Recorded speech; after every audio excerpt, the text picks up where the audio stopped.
안녕하세요. 결혼을 하고 아이를 셋이나 낳았는데도 진정한 어른이 된 건가 하고 늘 스스로에게 독려하고 있는 여성이에요. 누구나 그러하듯 처음 사는 인생이고 처음 부모가 되었으니 많은 시행착오를 겪고 사는 거겠죠? 앞으로는 더욱더 좋은 엄마가 되기 위한 길을 가기 위해 노력해야겠다는 다짐으로 저의 이야기를 써내려가 보려 합니다.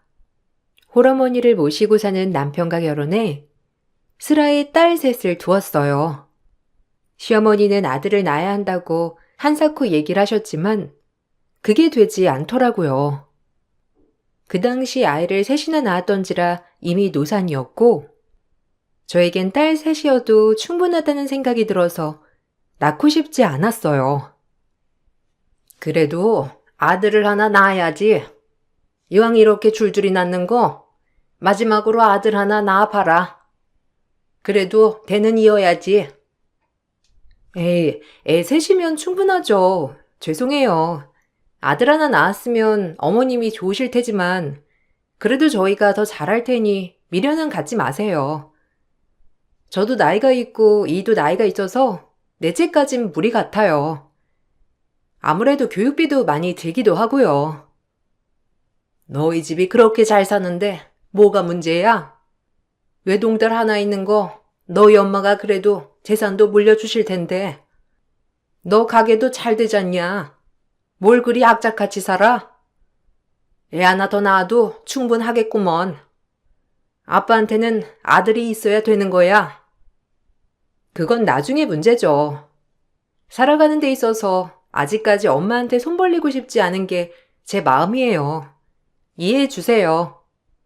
가게라는 것도 언제 어떻게 될지 모르는데 전 그냥 지금 삶에 충실하고 싶어요, 어머님. 아이 문제는 저희가 알아서 할게요. 너도 참 갑갑하다. 그리고 내 아들은 무슨 죄냐? 그래도 하나밖에 없는 사이인데 처가에서 대접은 해줘야지. 아들 같은 사이를. 네가 친정에 손을 안 벌린다고 해도 친정에서 사이 보고 알아서 해줘야 하는 거야. 그래야 도리인 거지. 에이, 저희 집 가면 엄마가 이 사람한테 얼마나 잘해주시는데요. 꼭 돈이 전부는 아니니까 너무 그렇게 생각하지 마세요. 아들 손주 없는 부분을 참 아쉬워하시는 시어머니였고 절 볼 때마다 아들이 아쉽다고 말씀하시는 게 부담이 되었어요. 오랜 세월 아들만 바라보고 홀로 사셨던 분이기도 했고 옛날 사람이니 그러려니 하는 것도 하루 이틀이었습니다. 처음에 내 편이 되어주던 남편도 결혼 생활을 오래 유지하면 할수록 역시나 남의 편이 되어가는 건 어쩔 수 없는 세월의 흔적이었어요. 넌 나한테 안부 전화도 안 하냐? 기본적으로 3일에 한 번씩 안부 전화는 해야 할 거 아니야? 며느리 목소리 잊어버리겠다. 아, 죄송해요. 요즘 매장도 너무 바쁘기도 하고 셋째가 초등학교 들어가고 그러는 바람에 제가 정신이 없었네요. 별일 없으시죠? 안 그래도 주말에 어머님 생신이라 찾아뵈려고 했는데 뭐 드시고 싶은 거 있으세요? 식당 예약할 건데. 너 지금 시어머니 생일에 외식으로 퉁치자는 거냐? 네가 아무리 돈을 잘 번다고 해도 넌 이 집 며느리야. 아들도 못 낳으면 나한테 도리는 해야 할 거 아니야? 우리 아들한테도 이러냐? 밥 한 번 안 차려주지? 너 잘났다 정말. 늘 해마다 생신상을 해드렸지만 한 해도 그냥 넘어가는 법이 없던 어머님이었고 이날은 제가 운영하는 바쁜 빵집과 아이의 초등학교 입학 부분으로 정신이 없던 때였어요. 하루만 외식을 하자고 하니 어머님은 노발대발하시며 전화를 끊으시더라고요. 어머님, 생신 때 아무래도 외식해야 할 것 같은데 어머님이 많이 섭섭하신가 봐. 요새 매장도 너무 바빠지고 그래서 주말에 잠깐 식사만 하고 내가 매장에 나가봐야 할 것 같거든. 당신이 좀 잘 얘기해드리면 안 될까? 어머님 정말 섭섭해 하시더라. 아, 내가 잘 얘기할게. 그럼 엄마 생신에 100만 원 정도 드릴까? 며느리가 밥상도 안 차리면 이 정도는 해야 할 것 같은데. 그래야 엄마도 기분이 풀리지. 그래도 엄마가 나 하나 홀로 키워서 너한테 장가 보낸 건데 며느리가 이 정도도 안 해봐. 100만 원이나? 아무리 매장이 바쁘다고 하더라도 갑자기 용돈 100만 원은 좀 타격이 크긴 한데. 우리 애가 셋이야. 지금 우리 엄마한테 쓰는 돈이 아깝다는 거야? 와, 너 변했다. 이제 애 낳고 사니까 우리 엄마가 우습지? 진짜 너무하네. 솔직히 너 우리 엄마가 혼자 계시고 그러니까 무서워서 그러는 거지? 어느 며느리가 밥상도 안 차리고 입을 싹 닦아. 말이 좀 그렇다. 입을 닦는다니. 내가 매번 그런 것도 아니고 이번에만 그러자는 건데 진짜 너무한다 자기야. 남편마저 감정이 상했는지 저렇게 비아냥거렸고 저 역시 모두가 섭섭해하니 제가 맞춰야 되겠다고 싶었어요. 그리고 그렇게 어머님 생신을 보내게 되었는데 역시나 돈 100만 원을 드리니 어머님과 남편은 입이 귀에 걸렸고 그래도 그 모습을 보니 저까지 기분이 좋아지더라고요. 더 열심히 벌어야겠다 싶은 마음이 들던 그때 일주일 내내 가게에 신경 쓰던 저는 결국 병이 나고 말았고 의사 선생님이 꼭 안정을 취해야 한다는 진단하에 결국 가게를 쉬게 되는 계기가 되었습니다. 사실 결혼을 하고 지금까지 뭐 하나 진득히 일을 하는 법이 없던 남편 때문에 가게를 쉴 수 없었고 저희 집의 모든 생활비 지출은 제가 버는 돈에서 충당이 되었기 때문에 더 악착같이 일을 할 수밖에 없었어요. 그럼에도 남편을 의지했던 건 남편이 아이들에겐 정말 둘도 없는 아빠였고 제가 아빠가 안 계셨기 때문에 이런 모습을 보고 대리만족이 되었답니다.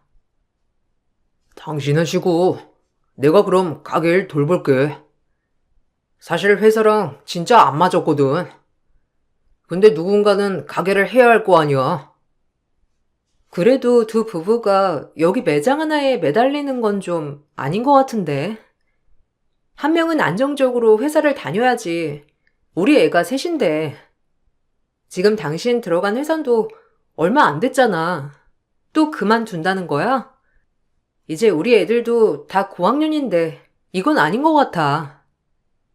네가 운영하는 것보다 내가 더 운영 잘한다니까. 난 사업 체질이고 지금 네가 올리는 매출보다 더 올릴 수도 있어. 그리고 의사가 그렇게 너 안정해야 한다고 하는데 꼭 이렇게 무리를 해야겠어? 내 말 듣고 넌 집에서 이제 애들이나 돌봐. 제 베이커리 카페를 운영하겠다고 하는 남편이었고 제 건강을 생각해서 그런다고 하니 뭐라 할 말은 없었는데 오히려 그래도 남편이라 감동은 받았습니다. 그렇게 전 전적으로 살림을 하면서 아이들을 돌보는 주부가 되었고 남편은 가게를 운영해 나갔죠. 하지만 제가 생각했던 거와는 다르게 남편은 성실하게 가게 운영을 하지 않았습니다. 오히려 본인이 일을 더 많이 하지 않으려고 직원을 채용하기도 하고 낮엔 나가서 뭘 하고 돌아다니는지 탱자탱자 놀러 다니기에 바쁘더라고요. 아까 낮에 가게 가보니까 당신 없더라? 당신 가게 운영 그렇게 하면 안 되는 거야. 알아? 아무리 사장이어도 본인이 열심히 해야 매출이 따라오는 거지. 직원만 늘린다고 가게 운영이 돼? 나 진짜 너무 실망했어. 당장 원상복구 시켜놔. 알겠지? 남자가 하는 일에 왈가왈부 하지 마. 그리고 너랑 나랑 운영 방식이 다른 거고 네가 나한테 일임을 하기로 했으면 그걸 지켜야지. 내가 하는 방식이 되고 이러쿵 저러쿵. 아무리 부부 사이지만 선 넘는 거다 너. 그러지 말고 그냥 넌 쉬워. 여보, 우리 애가 셋인데 그렇게 안일하게 생각하지 마. 내가 나 잘 되자고 이래? 우리 가족이 잘 살아야 할 거 아니야. 내가 너네 궁객이라도 할까봐 그래? 여자 넷이서 아주 나중엔 나 잡아먹겠다. 이래서 엄마가 아들이 있어야 한다고 했지. 뭐? 당신도 아들 얘기하네? 요즘 진짜 왜 그래? 아들 없는 게 내 탓도 아니고. 당신도 우리 딸 셋만 있으면 된다고 했잖아. 결국 가게 얘기로 시작을 했다가 아들 얘기로 감정이 상해버렸고 하도 남편이 왈가왈부하지도 말라기에 걱정은 했지만 저 역시 남편과 싸우기 싫어 더 이상 말을 하지 않기로 했어요. 그러다 문득 가게 직원으로부터 이상한 얘기를 듣게 되었습니다. 사장님 요새 안 계시니 남 사장님이 얼마나 신났는지. 아 맞다. 그리고 뭐 투자 설명회인가 다니면서 엄청 그러시던데 사장님도 알고 계셨어요? 사장님이 자꾸 자리를 비우시니까 저희도 인력이 모자라고 힘드네요. 그렇다고 알아주지도 않고. 아, 그래. 힘들지. 미안해. 우리 남편이 의욕만 앞서가지고 또 뭐 투자 설명회니 뭐니 하고 돌아다니는 것 같은데 내가 주의 줄게. 차라리 그냥 사장님이 다시 나오시면 안 돼요? 진짜 이건 아닌 것 같아요. 직원들도 불만이 엄청 많고 손님들도 빵맛이 변했다고 하면서 컴플레인 장난 아니에요. 그러니까 사장님이 다시 나오시던가 매니저님 한 명 구해주세요. 이러다 말고 밖으로만 나돈다는 남편이었고 그때부터 이상하기 시작했어요. 그리고 남편의 뒷조사를 해보니 남편은 웬 여자와 아주 긴밀한 사이인 것 같이 보였고 곧이어 남편이 다른 여자와 바람을 피운다는 사실까지 알게 되었습니다. 본인을 거대 베이커리 사장이라고 소개를 하면서 손님으로 온 여성을 꼬셔서 만나고 있더라고요. 당장이라도 이혼을 하고 싶었지만 전 아이들이 있었기에 남편에게 조용히 정리하라고 경고를 주었고 싹싹 빌 거라는 생각과는 다르게 오히려 적반하장으로 나왔어요. 다 알고 있는데 내가 뭐라고 하겠냐? 솔직히 코딱지만한 베이커리 하나 가지고 있으면서 네 유세 받아주기 힘들었는데 다 알고 있더니 잘 됐네. 이혼하자. 애들은 네가 키워. 엄마 말이 사실이었어. 아들 하나는 있어야 할 것 같은데 이제 너한테서 아들 보기는 틀렸고 그냥 나도 깔끔하게 재혼해서 새 출발할게. 나 다 필요 없고 그냥 이혼만 해주면 되니까 그리 알아. 나한텐 그럴 수 있다 쳐. 솔직히 당신이랑 나랑은 피도 안 섞인 남남이니까. 근데 어떻게 애들한테 그럴 수가 있어? 우리 애들이 그렇게 쉽게 포기가 되니? 하긴 바람을 피우니까 뻔뻔하겠지. 그래도 당신이 이럴 줄 몰랐다 정말. 그 여자는 나를 엄청 대단하게 칭송해줘. 알아? 너보다 능력도 훨씬 많아서 내 뒷바라지도 다 해준다고 했다고.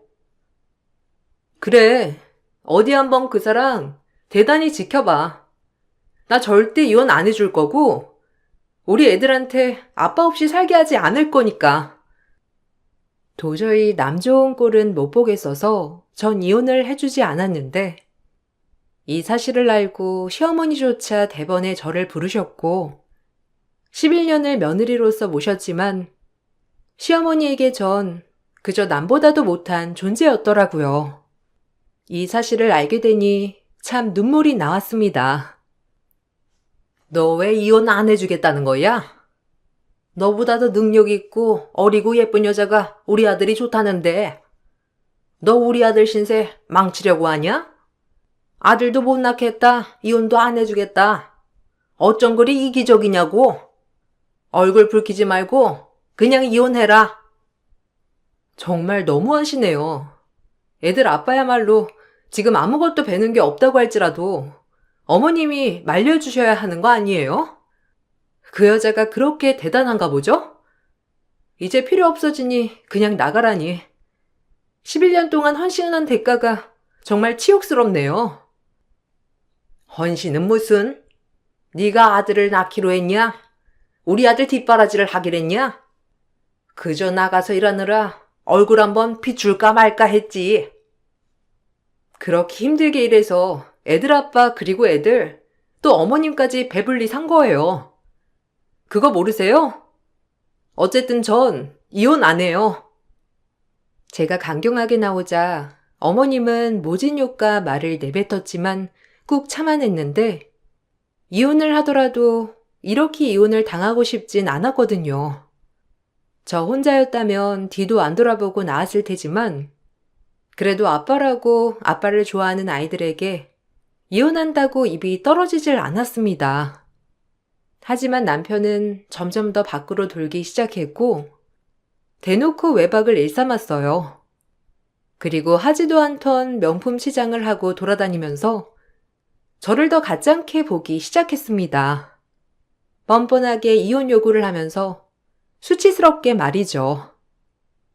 네가 이런 거 사줄 수 있냐? 그저 벌어먹여만 봤지. 참, 내가 새로운 여자 만나니까 이렇게 인생이 달라질 줄 누가 알았겠어? 통도 크고 나이도 어리고 얼굴도 너보다 훨씬 예쁘고 그러니까 나 좀 놔줘. 내 행복 막지 말란 말이야, 제발. 진짜 너무한다. 명품에 속은 거니? 그 여자가 다 사주디? 당신도 참, 당신 객관화가 안 돼 있어. 줄줄이 애가 셋이나 딸리고 이혼남에 나랑 이혼하면 직업도 없는 너인데 그 여자가 널 왜 만날 거라고 생각해? 네가 뭐 그리 잘났다고? 진짜 이해가 안 간다. 그래, 그 여자도 뭔가 있겠지. 그러니까 너 같은 놈을 좋다고 하는 거겠지. 끼리끼리 잘 만났어. 그 여자가 날 뜯어먹으려고 만난다는 거냐, 그럼? 걔가 돈이 얼마나 많은데 그래. 그러니까 나 좀 놔달라고. 이렇게까지 얘기 안 하려고 했는데 걔 임신 13주야. 우리 새 출발하게 그냥 네가 나가주면 돼. 애들 데리고. 상간녀가 임신을 했다면서 제발 이혼해달라고 하는 남편이었어요. 그러면서 그쯤 남편은 가게일마저 나가지 않겠다고 했고 전 몸이 다 나아지지 않았지만 가게를 다시 나가게 되었답니다.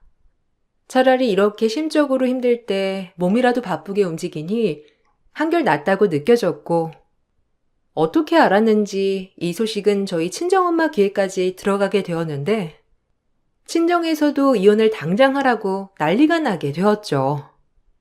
저 혼자만 삭히면 될 일을 친정엄마까지 알게 되자 마음이 얼마나 아프던지 쓰리더라고요.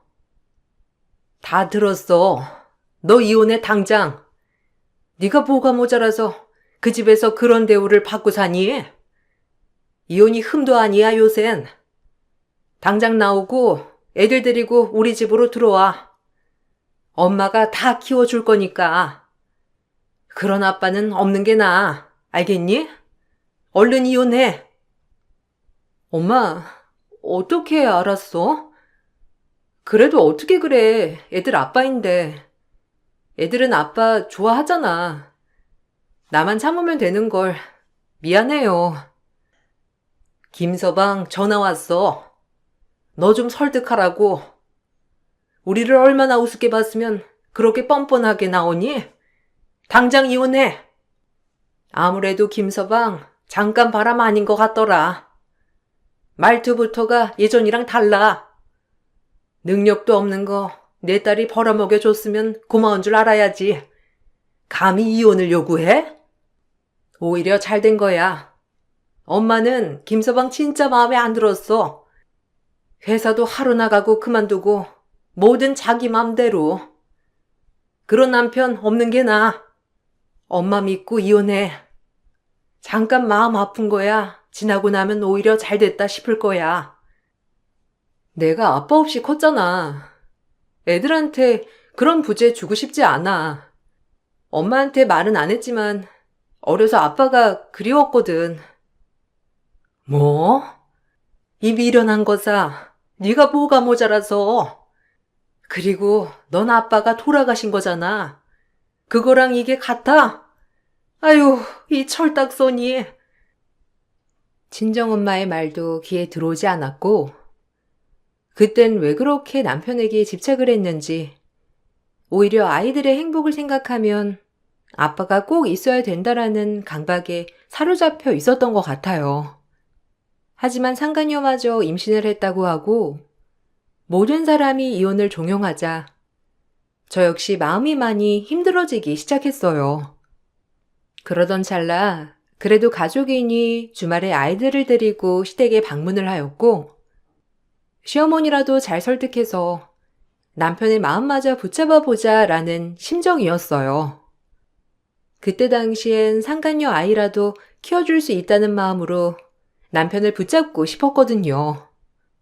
그렇게 시댁에 방문을 했고 시어머니는 반가워하지 않는 얼굴을 하면서 누군가를 기다리는 듯이 저에게 빨리 집에 가라며 호통을 치셨고 왜 그랬는지 이유가 곧 밝혀졌어요. 왜 연락도 없이 와? 오늘 누구 오기로 했다고? 당장 애들 데리고 가거라. 나 설득할 생각 말고 당장 나가라고. 어머님, 안녕하세요. 처음 뵙겠습니다. 김미주라고 해요. 어머, 제가 오늘 오면 안 되는 거였나요? 당황스럽네요. 아, 당신, 여기가 어디라고? 아니야, 내가 말했잖아. 이혼한다고. 당장 애들 데리고 나가. 애들 앞에서 못 볼 걸 보이지 말고. 아, 당신 전부인? 아, 안녕하세요. 제 얘긴 들으셨죠? 저 이 사람이랑 재혼할 거니까 깨끗이 정리해 주시면 감사하겠어요. 다들 미쳤구나. 여기가 어디라고. 그리고 뭐? 재혼? 바람핀 주제에 뭐가 그리 당당해? 당신도 제정신이 아니지? 정신 사납다. 당장 가. 여기가 어디라고 너야말로 그렇게 무리하게 그러는 거냐? 애들 데리고 못 볼 걸 보이지 말고 빨리 가. 내가 낳은 아이가 셋이나 되는데도 버젓이 시댁에 인사온 정신나간 상간녀였고 그 상간녀를 데리고 온 건 남편이었어요. 시어머니는 좋다고 인사를 받는다고 한 것이었고 아이들은 황당한 표정을 지었는데 고학년인 두 딸은 뭐가 뭔지 다 아는 눈치를 지었습니다.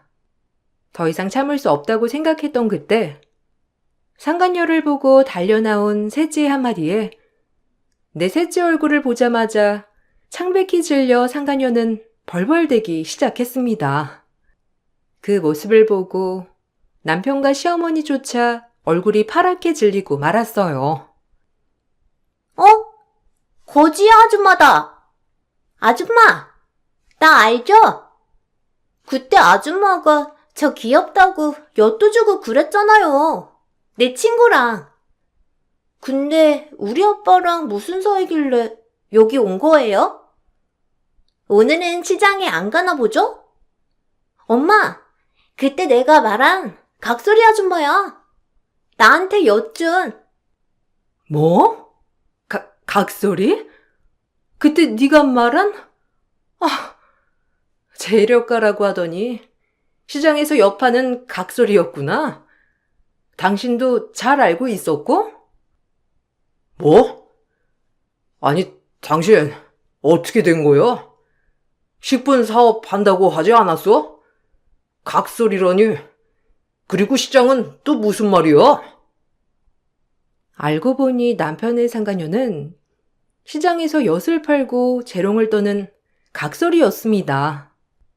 직업에 기천은 없다지만 체면을 매우 중요시 여기는 어머님은 이 부분이 용서가 되지 않는 듯하였고 남편마저 얼굴을 붉히더라고요. 거대 베이커리 사장인 줄 알았던 남편에게 의도적으로 접근하여 바람을 피우게 된 것이고 본인이 각설이라는 말을 숨기고 식품 사업을 하고 있다고 소개했다고 해요. 그리고 남편에게 이곳저곳에서 대출을 받게 한 뒤 본인 회사에 투자를 하라며 명품 공세를 갖다 바친 것이었어요. 아니, 이럴 수는 없지.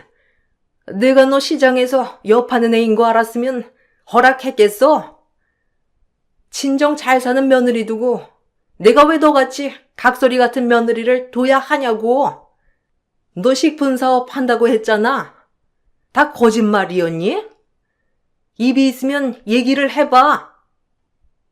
어머, 식품 사업 맞잖아요. 저 엿대다 팔아요. 이것도 사업이죠. 그리고 어떤 것을 하든 제 직업인데 뭘 그러세요? 어차피 저 이 사람 아이도 가졌으니까 더 이상 말 마세요. 그렇게 원하던 아들 손주 낳아드리면 될 거 아니에요. 노인네가 말이 많아. 너 지금 노인네라고 했어? 아니 어쩌다 저런 화상을 데려와서. 얘 어미야, 저 여자 말하는 뽐새 봐라. 뭐란 말 좀 해봐. 뭘 저한테 말을 하라고 그러세요? 어머님 저보고 가라면서요. 이제야 잘 어울리는 그림 같네요. 하, 부자 여자친구라더니 옆팔면서 부자 됐나 보지. 이렇게 보니까 당신이랑 너무 잘 어울린다. 내가 빠져줘야겠어. 얘들아, 가자. 엄마가 이렇게 애쓰고 지키려 했던 가정이 너희 할머니랑 아빠가 이렇게 부시는구나. 잘 봤지? 얼른 가자. 엄마한텐 니들만 있으면 돼. 아빠, 진짜 실망이야. 우리가 이런 것도 모를 것 같아? 다신 아빠 안 볼 거니까 그렇게 알아. 얘들아, 가자. 아빠가 우릴 배신했어. 고학년이었던 첫째와 둘째는 모든 상황을 다 이해하는 듯 했고, 그렇게 딸들과 전 집을 나왔습니다. 남편과 시어머니는 저희 행동에 노발대발하면서 난리가 났지만 이미 되돌아올 수 없는 강을 건너버린 거예요. 저 역시 아이들을 위해 끝끝내 지키려 했던 가정이었지만 이렇게 아이들 앞에서 대놓고 상간녀를 옹호하는 시어머니와 남편을 보자 제 선택이 틀렸다는 것을 각성하게 되었어요. 전 엄마의 권유에 따라 변호사를 만나 차근차근 이혼 소송을 시작하게 되었습니다. 남편에게 상간녀와 그리고 뱃속 아이까지 있었던 마당인지라 모든 재판은 저에게 유리하게 흘러갔고 남편과 시어머니는 이제야 빌기 시작했어요. 진짜 미안해. 내가 미쳤지, 널 두고.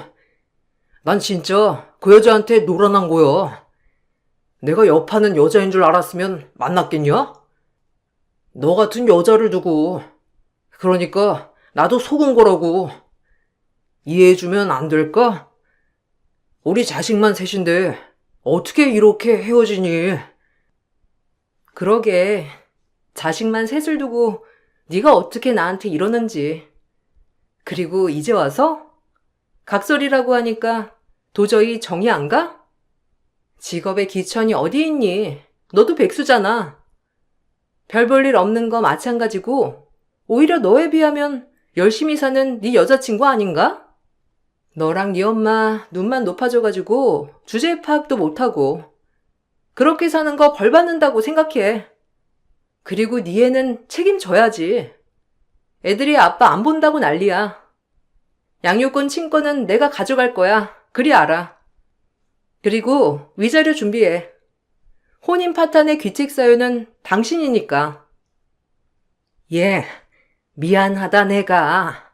잘못 판단했어. 너 같은 며느리를 두고 제발 그러지 말고 마음 좀 돌려줘. 내가 우리 손녀들을 못 본다는 게 말이 되니? 한두 해 산 것도 아니고 그냥 실수라고 생각해. 남자들 한 번쯤 다 그러잖니. 마음 넓잖아 너. 착각하셨나 본데 저 참을 만큼 참았거든요. 애들 앞에서 그렇게 나가라고 소리쳐놓고 이제 와서 손녀들 걱정을 하세요? 막내는 아직 뭐가 뭔지 모르지만 언니들 따라 아빠랑 할머니 안 보겠다네요. 이제 답이 됐죠? 하실 얘기 있음 제 변호사한테 해주세요. 그리고 소송을 이어갔는데 역시나 상간녀 소송도 하게 되었고 치열한 법정 공방 끝에 결국엔 저의 승소로 끝이 났습니다. 그리고 상간녀는 소송이 길어짐에 따라 그러면서 아이도 낳았는데 어머님이 그렇게 바라던 아들이 아닌 또 딸이더라고요. 아니, 아들을 낳으랬더니 또 딸을 낳아? 아유, 내가 미쳤지. 저런 것을 며느리라고. 너 당장 네 딸 데리고 나가. 저 아니면 어떻게 먹고 사시려고 그러세요? 그리고 그래봤자 당신 전며느리 안 돌아오니까 미련 버리시고 저한테 잘하세요. 저 아니면 밥도 못 얻어 드실 거니까. 누구 좋아서 여기 붙어 있는 줄 아나? 당신 아들 별 볼 일 없으니 자존심 그만 세우세요. 아셨어요? 뭐 아들이 대단한 줄 아는 게 진짜 어이없네. 직업도 없고 백수 아들을 둔 주제에. 뭐야? 네가 감히 내 아들을 무시해? 우리 전 며느리는 내 아들이라면 꿈뻑 죽었는데 어쩌다 이런 것을 내가. 제가 어머님 버릇도 좀 고쳐드려야겠네요. 요즘 세상에 시집살이 시키실 생각이라면 절대 용납 못하니 그러셔요. 어머님은 그 모습을 보고 각설이에 아들도 못 낳는 게 본인 아들을 끼워냈다며 상간녀에게 엄청 퍼부으셨지만 상간녀 또한 시장에서 한두 해 지낸 게 아니기 때문에 성격이 보통이 아니었고 오히려 시어머니와 남편을 휘어잡아 꼼짝 못하게 했어요. 남편은 이 과정에서도 비겁하게 상간녀와 본인의 아기를 저버리고 저에게 오려고 엄청 많은 회유를 하기 시작했습니다. 내가 미안해. 진짜 다시는 안 그럴게.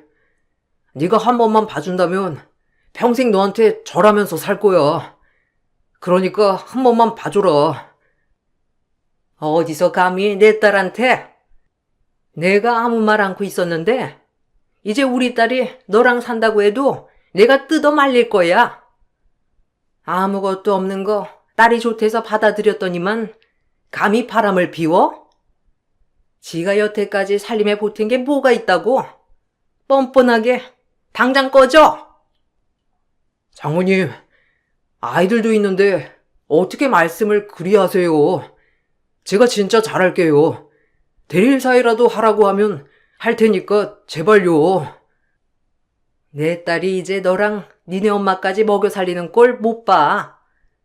그동안엔 네가 착하고 우리 딸을 끔찍이 생각한다고 했으니까 다 참았는데 모든 걸 안 이상 넌 탈락이야. 다신 볼 일 없었으면 하고 이번 소송 끝나는 대로 내 딸 집에서 짐 싸가지고 나가. 저에게 회유하는 남편에게 저 대신 엄마가 퍼부으셨고 남편은 그럼에도 절 붙잡으려고 애를 썼습니다. 그러나 기가 엄청 센 상간녀에게도 꼼짝 못하는 남편이었기 때문에 결국엔 상간녀를 떼어낼 방법조차 모르더라고요. 본인이 그렇게 어리고 잘 사는 여자인 줄 알아서 저까지 버리려고 했는데 이제 와서 그 상간녀를 끔찍해하는 남편을 보니 웃음이 나왔어요. 유부남한테 처녀가 애까지 가져줬으면 고맙다고 절을 할 것이지. 내가 유부남 만나서 그 여자한테 위자료 주고 나도 피해자예요. 그리고 내가 뭘 거짓말을 했다고? 지도 베이커리 사장이라고 거짓말했으면서 결국엔 그것도 네 전 와이프 거잖아. 그러면 나도 속은 거야. 알아? 시장 말고 나도 카페 사장 좀 돼보나 했더니 이제 당신 직업 없어졌으니 나 따라다니면서 일이나 배워. 지금 우리 아들한테 너 따라 각설이나 하라는 거냐? 아이고 세상에. 어떻게 이런 억울한 일이 다 있어 진짜. 말도 안 돼. 이제 그쪽들 밥줄이 나 아니에요? 보아하니 전 와이프가 다 먹여 살렸나 본데 나도 내 딸 때문에 참는 거니 그리 아세요. 아, 진짜 머리가 깨지겠다. 내가 어쩌다 너 같은 애를. 나도 베이커리가 내 거라고 속인 거지만 너처럼 부자 행세는 안 했어. 너 때문에 받은 대출이랑 이런 거 다 어쩔 거야? 그렇게 명품 사다 주면서 회유를 하더니 베이커리 때문에 그런 거였지? 당연하지. 내가 애세 딸린 유부남을 왜 만났겠어? 다 나한테 투자하라고 하는 거지. 그리고 이제 머물러. 네 애까지 가졌는데 뭘 어쩔 건데? 네 와이프는 나한테 절을 해야 할 거다. 내가 이런 남자인 줄도 모르고. 나도 돈에 눈이 멀어서. 아휴! 대출값은 너랑 나랑 이제 전국 팔도 돌아다니면서 갚아야 돼. 마음 단단히 먹어. 이 일 쉬운 거 아니니까. 아우, 짜증나, 인생 진짜. 남편과 상간녀는 서로에게 명품을 사주고 대출을 받아주고 그러다가 결국 그게 다 본인들의 빚이 된 거예요. 본인들의 분수도 모르고 그렇게 설치다가 모든 걸 다 떠안게 된 꼴을 보니 정말 고소하다는 생각이 들었습니다. 남편이 이혼하는 과정에서 저에게 재산 분할을 요구했지만 사실상 베이커리 말고는 모든 것이 엄마의 재산이었기 때문에 어찌할 수 없었고 베이커리마저 아무것도 본인이 관여한 게 없었기 때문에 저에게 재산 분할을 받기 힘들다는 판결을 받았어요. 그 과정에서 직원들조차 입을 모아 남편의 태도를 지적하고 나서서 증인을 해주었답니다. 그렇게 전 저의 모든 것을 다 지켜내면서 이혼을 할 수 있었어요. 이제 속이 후련하냐? 애들 아빠한테 진짜 너무한다. 너 이렇게 차가운 애인지 몰랐어. 내가 알던 애 맞나 싶어 정말. 네가 날 이렇게 만든 거지. 난 끝까지 널 용서하려고 했고 받아들이려고 했어. 날 이렇게 만든 건 네 잘못이야. 남 탓하지 마. 그리고 상간녀와 남편에게 위자료를 받고 아이들과 묵묵히 지냈습니다. 남편에게 오만정이 다 떨어졌지만 그래도 이혼이라는 아픔이 꽤 크더라고요. 다행히 친정엄마가 물심양면 심적으로 많은 위로가 돼주어 버틸 수 있었고 딸들은 참 착하게도 더 바르게 자라주었어요. 그리고 아빠와 있는 면접날조차도 딸들은 아빠와 할머니를 만나기 거부하여 사실상 딸들과 시댁은 손절을 하게 되었답니다. 한동안 딸들을 붙잡아 저의 마음을 돌리고 싶어한 남편이었지만 딸들이 절대 만나주지 않아 저와 연락을 할 수는 없었어요. 그리고 많은 시간이 흐른 뒤 딸들과 시장에 갔는데 그곳에 남편과 상간녀가 각설이 춤을 추면서 엿을 팔고 있더라고요. 그 모습을 보고 어찌나 우습던지. 하지만 딸들이 볼까봐 얼른 발걸음을 돌렸답니다. 정말 고소한 일이었지만 그래도 딸들한텐 마지막 아빠의 자존심을 지켜주고 싶은 마음이라고나 할까요? 그리고 남편은 결국에 한 군데 오래 다니지도 못하니 각설이 상간녀를 만나 전국 팔도를 돌아다니며 엿을 파는 신세가 되었어요. 지금 생각해보면 정말 잘 어울리는 것 같은 게 한 군데 오래 있지 못하니 돌아다니며 일을 하는 것도 괜찮다 싶었거든요. 그리고 저는 지금 싱글맘으로서 아이들을 키우고 있지만 더더욱 성숙해지려고 노력 중입니다. 앞으로 헤쳐나가야 할 숙제들이 많기 때문에 더 열심히 살고 있어요. 이혼을 하면 세상이 끝날 것 같아 마음이 안 좋았지만 오히려 행복하네요. 여러분들도 괜한 것에 매달리시고 계시다면 깨끗이 털어버리는 것도 나쁘지 않다는 것을 알려드리고 싶어요. 날이 아직 많이 추운데 옷 따뜻이 입으시고 제 글을 들어주셔서 정말 감사합니다. 안녕하세요. 대전에서 꽃집을 하고 있는 플로리스트예요. 인생의 갈림길에서 무사히 행복한 길로 돌아선 여자 사람이고 지금부터 제 이야기를 한번 해볼까 해요. 오래전부터 만나던 남자친구가 있었고 30대가 들어설 무렵 결혼을 약속하게 되었답니다. 마침 남자친구가 로스쿨을 졸업하고 변호사 시험에 합격했던 터라 결혼 이야기가 빨리 오가게 되었고 저희 집에서도 찬성을 했어요. 어려서 아버지 없이 자랐지만 넉넉한 가정 형편으로 엄마가 모든 것을 다 해주셨기 때문에 저 역시 부족함 없이 자랐다고 생각했고 남자친구에게 절대로 뒤처지는 제가 아니라고 생각했답니다. 그리고 아빠가 없는 저에게 남자친구는 든든한 울타리가 돼주었기 때문에 저희 엄마 역시 남자친구를 정말 아끼고 아꼈어요. 그래서 행복할 거라고만 생각했답니다. 그래, 상민이라면 내가 두 팔 벌려 환영이지. 너네 둘이 오래 만났던 것만큼 얼마나 서로에게 신뢰가 깊겠어. 안 그러니? 오래 만났다고 하더라도 상민 씨 부모님을 한 번도 뵙지 못했어서 조금 긴장돼. 외동아들이니 얼마나 금이야 오기야 키웠겠어.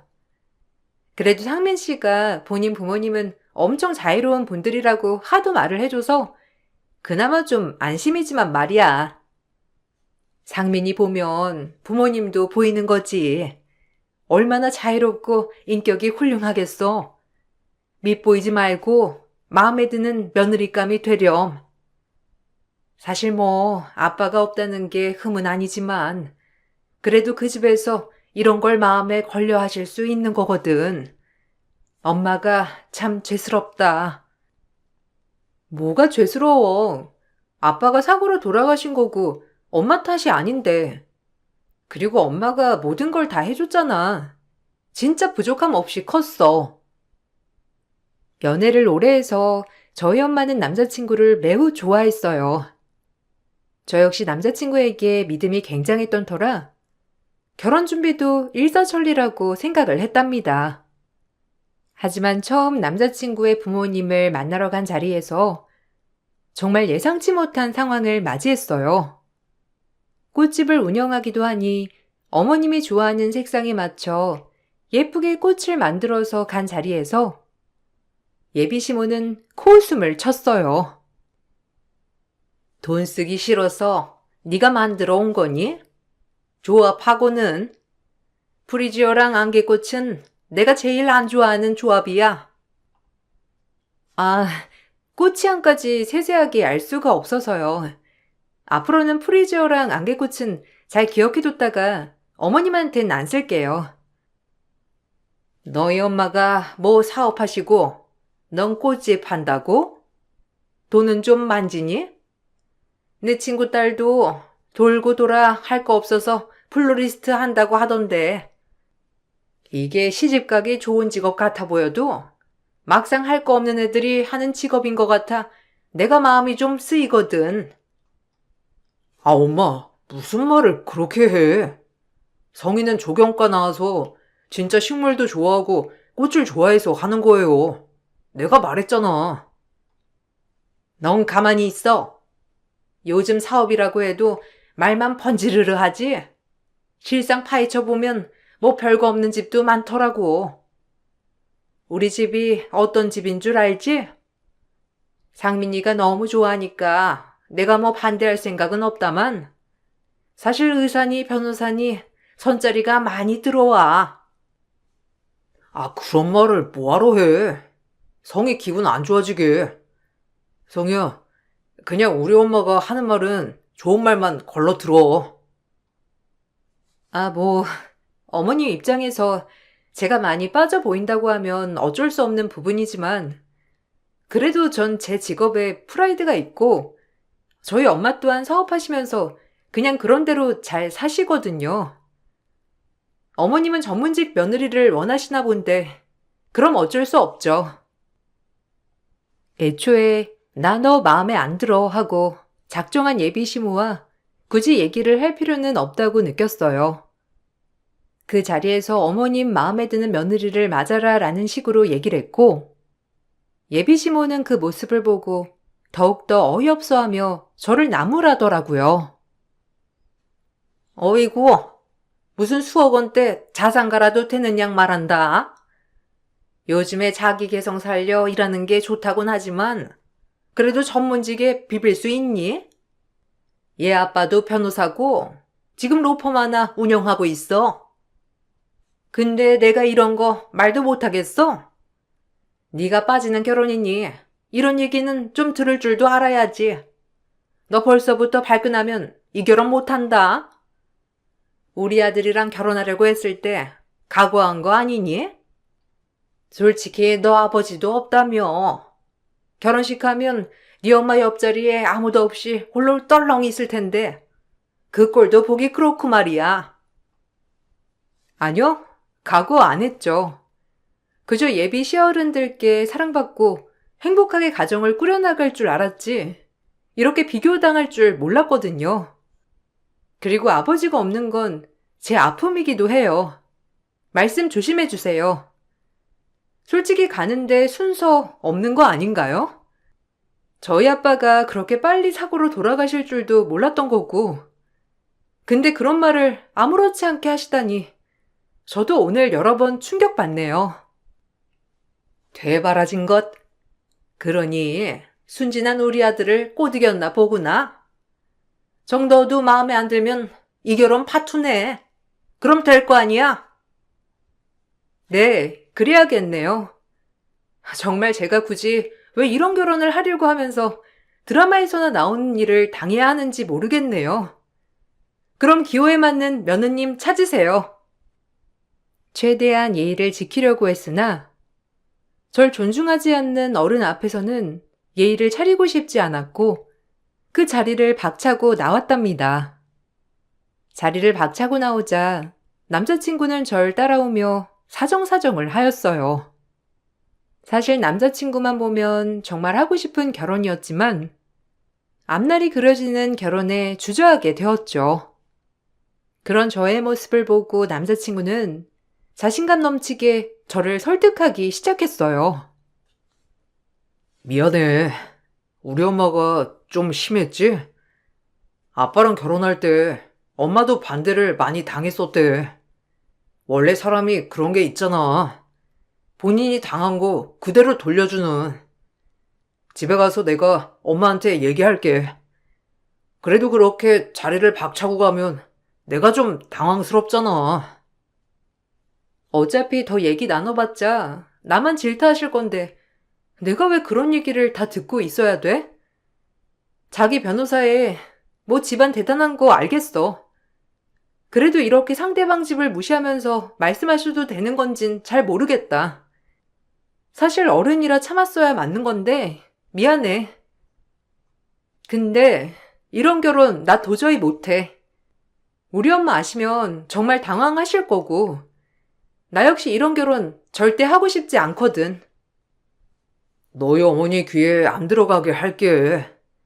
그리고 내가 오늘 엄마 어떻게 해서든지 설득시켜서 너 힘들게 하지 않을 거야. 우리가 어떻게 헤어져? 솔직히 이런 일로 헤어질 거는 상상도 못했어. 그러니까 나만 믿어줘. 앞으로 그랬던 것처럼. 남자친구는 그런 저를 설득하며 무조건 결혼을 하자고 했고 전 걸리는 게 예비 시모였기에 결혼을 고려해 보게 되었지만 본인의 엄마를 설득하는 남자친구를 보곤 믿을 만하다 싶어 다시 한번 믿어보기로 결정을 했어요. 예비 시모도 남자친구에게 얼마나 닥달을 당했는지 두 번째 만남에선 조금 점잖게 저를 대해주셨답니다. 그렇게 결혼 준비를 해나가게 되었어요. 예단 목록이다. 뭐 요즘엔 이런 거 안 한다고들 하지만 솔직히 난 우리 외동아들한테 기대가 컸거든. 이런 건 네가 이해해 줄 수 있지? 내가 자식이 또 누가 있겠어. 우리 상민이 하나인데 이 정도는 네가 해와야 하는 거야. 너 결혼하면 의뢰 변호사 사모 소리 들을 텐데 나 투자하는 거라고 생각하고 이 목록 지켜줬으면 좋겠어. 상민이가 나한테 신신당부를 해서 뭐 별말은 안 할 거다만 어쨌든 내가 원하는 건 이 정도고 너한테도 무리는 아니라고 생각하니 난 이만 갈 테니 계산하고 나와라. 이걸 다요? 상민 씨랑 뭐든 반반하기로 약속했고 제가 모은 돈으로 충분히 결혼할 수 있을 거라고 생각했는데 이제 막 30대에 접어든 제가 준비하기엔 엄청난 예단 목록이네요. 뭐 일단 어머님 뜻 잘 받았고 생각 좀 해보겠습니다. 예비시모는 그런 제가 마음에 정말 들지 않는다는 식으로 쳐다보곤 나가셨어요. 그리고 그 자리에서 예단 목록을 다시 한번 읽어보니 정말 기가 막혔답니다. 예단에 신혼집도 포함되어 있었고 그 안에 혼수까지 싹 다 제가 준비해오는 것이었어요. 말 그대로 본인 아들은 그저 몸만 보내겠다는 심산이었죠.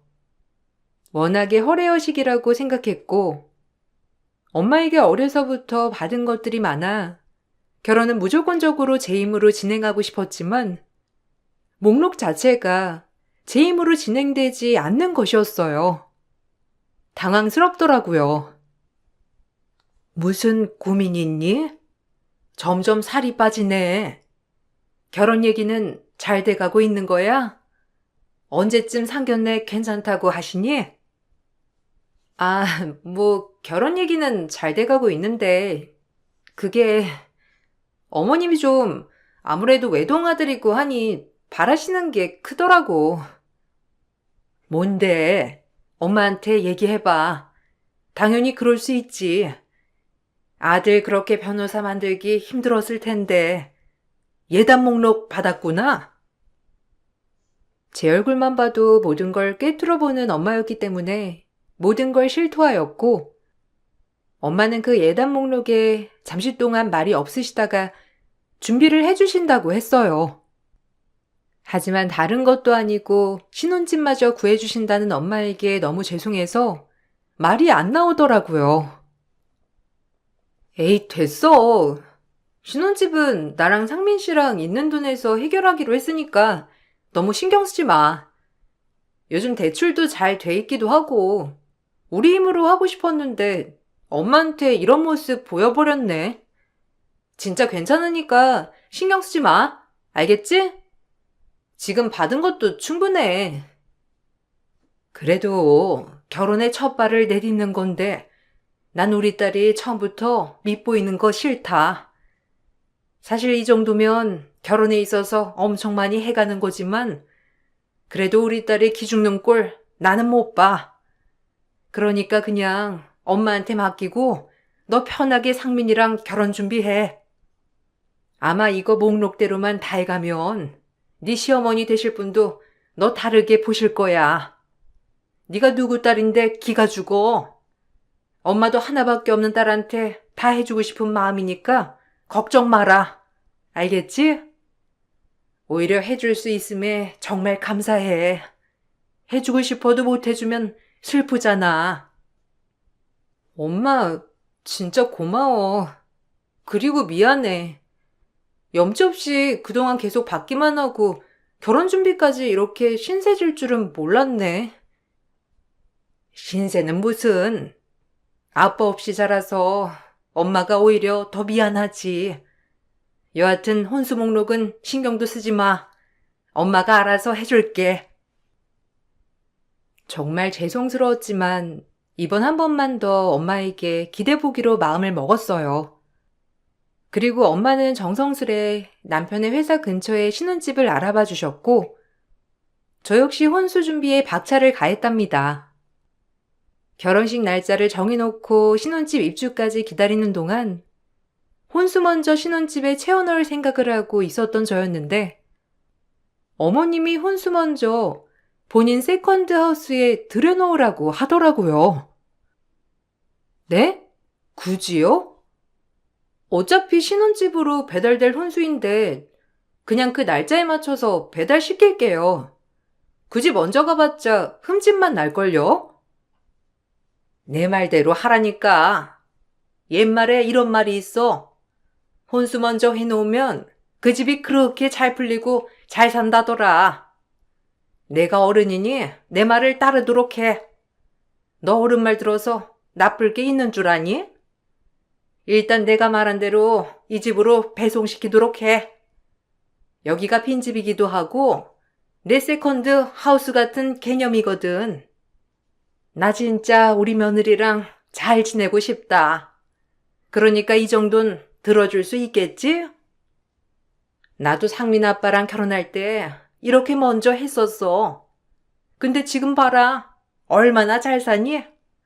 내 말 듣고 그렇게 하도록 해. 어른 말을 듣는 거야.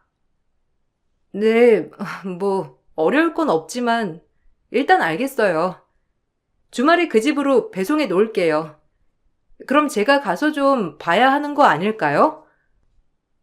내가 가서 보면 되지. 안전하게 천천히 옮기는지 아닌지 보면 되니까 너는 그냥 배송만 하고 마음 놓고 있어. 진짜 말이 안 되는 말을 하시는 어머님이었지만 옛말에 그런 말이 있다고 하니 저 역시 그런가 싶기도 하더라고요.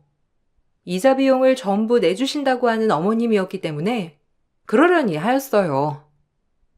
그리고 어머님 말대로 혼수를 장만하여 어머님이 말한 장소에 배송을 보냈답니다.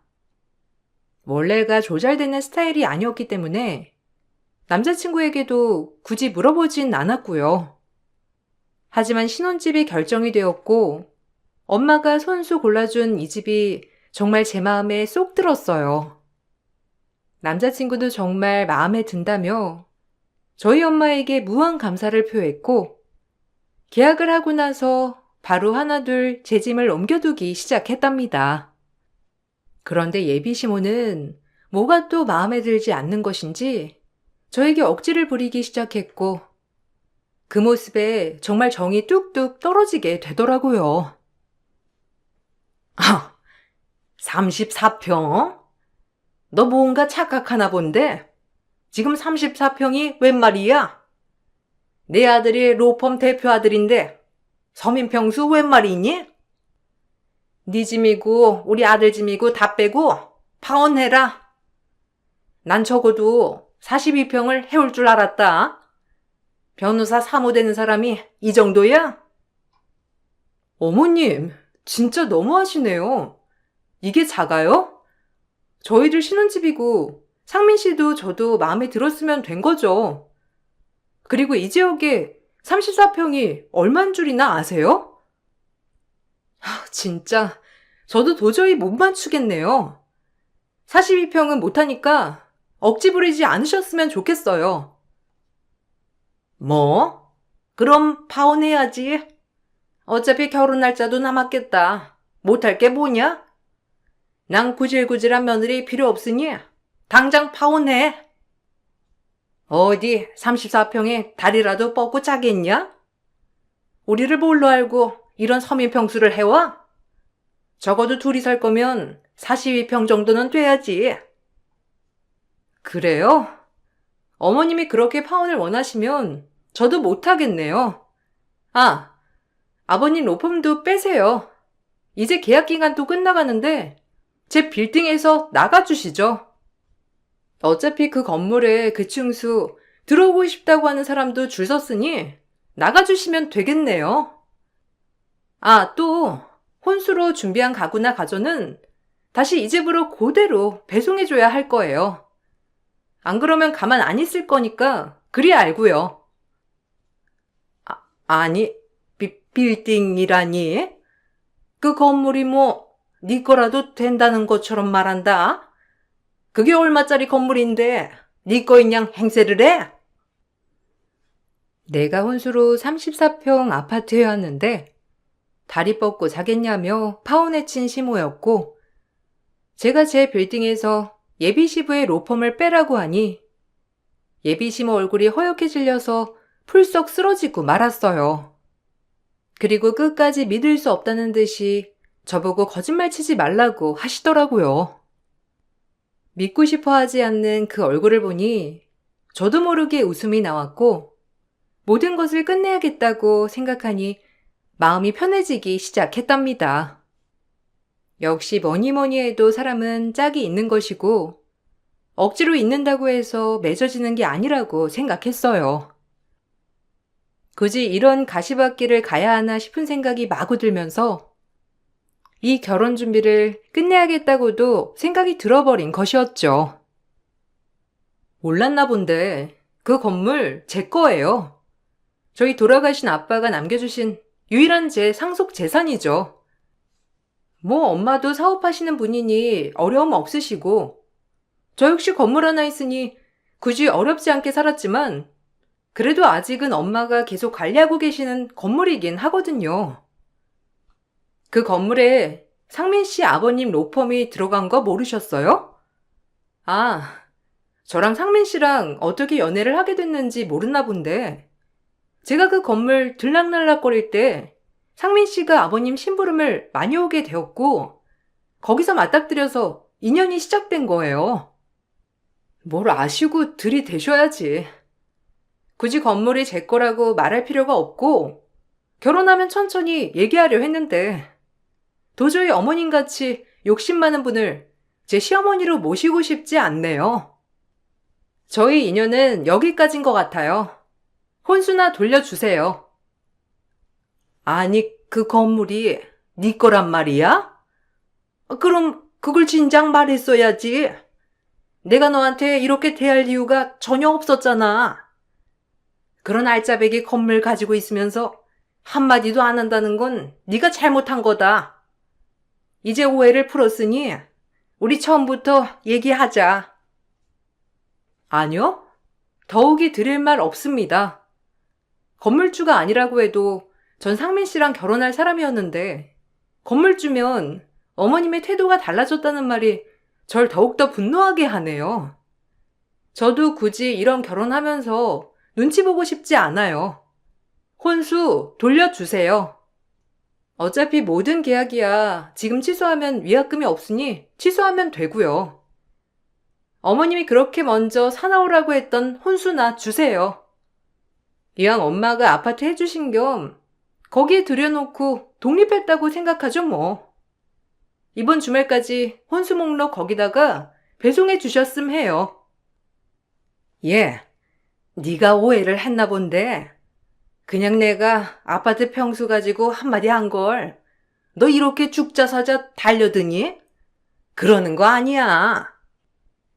제가 건물주라는 것도 놀라운데 혼수를 당장 돌려달라고 하자 예비 시모는 얼굴이 창백해졌답니다.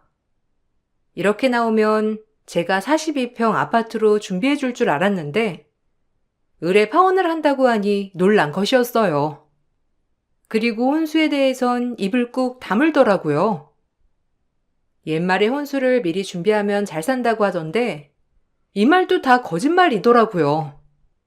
미리 준비한 혼수 때문에 골머리가 아팠거든요. 왜 말을 못하세요? 파혼한다니깐요? 그럼 혼수를 돌려주셔야죠. 그지 어머님 세컨드하우스에 배송한 혼수 말이에요. 우리 상민이도 그 사실 아니? 아니 일단 진정하고 파혼이 애들 장난도 아니고 그냥 지평수만 좀 들려달라는 건데 뭘 그리 쌍심지를 켜냐? 천천히 물 좀 마시면서 얘기하자. 나도 흥분해서 말이 헛나오긴 한 것 같아서 그래. 아니요, 이 결혼 못해요. 제가 빌딩주라고 하니 마음이 달라지셨나 보죠? 그러니 욕심부릴 걸 부려야죠. 됐고 혼수 얼른 주셨음 해요. 어차피 상민 씨도 알게 될 터이니 상민 씨 통해서 혼수를 받던지 할 테니까 그리 아세요. 그럼 나가주시길 바래요. 일단 상민이한텐 아무 말도 하지 마. 내가 너한테 혼수 배송해 주기로 한 날짜까지 해줄 거니까 그냥 기다리라고. 그게 배송업체랑 말도 해봐야 하고 글쎄 기다리면 다 알아서 해준다니까. 그리고 파혼이 사실화된 것도 아닌데 왜 그러니? 결혼도 깨진 마당에 제가 왜 그 날짜를 기다려야 하죠? 이사 비용을 정 못 내겠으면 제가 낼 테니까 당장 돌려주세요. 그리고 착각하셨나 본데 파혼 맞아요. 어머님이 파혼하라면서요. 알겠다고요. 저도 이 결혼 안 하겠으니 돌려달라고요. 일단 상민이한텐 천천히 얘기하자. 너랑 나랑 오해가 있으니까 오해도 좀 풀어보고 그렇게 단언하지 말고. 단언이라뇨? 어머님 입에서 나온 말인데요. 그리고 상민 씨한테 말을 해야 될 것 같네요. 이 중대사항을 본인이 알아야죠. 제 말에 계속해서 말을 돌리는 예비 시모였고, 굳이 이 사실을 남자친구에게 말하지 말라고 하더라고요. 그 점이 참 이상했답니다. 그래도 남자친구에게 파혼을 통보함과 동시에 혼수를 돌려달라고 얘기를 했고, 남자친구는 처음 듣는 소리인 양 얘기를 하더라고요. 그러면서 저에게 애원을 했는데, 사실 남자친구한테는 미안했지만 도저히 이런 집에 시집갈 엄두가 나지 않았답니다. 남자친구도 정말 사랑했지만 전 제 자신이 이 세상에서 제일 소중하거든요. 그리고 그 후에 후폭풍은 엄청나게 되었어요. 엄마가 기어이 일을 내셨구나. 아, 미치겠다. 정말 미안해. 근데 혼수라니? 세컨드 하우스가 없는데 무슨 소리야? 당신 어머니가 세컨드 하우스에 미리 배달시켜 놓으래서 시켜놓은 혼수 있어. 그거 당장 돌려달라고. 한두 푼도 아니고. 그니까 미리 배송했다는 거지? 아니, 이 집이 어디길래? 그 주소 혹시 좀 알 수 있을까? 도대체 이게 무슨 일이야? 당신도 모른단 말이야? 어머님이 종종 가서 쉬신다고 하는 세컨드 하우스던데.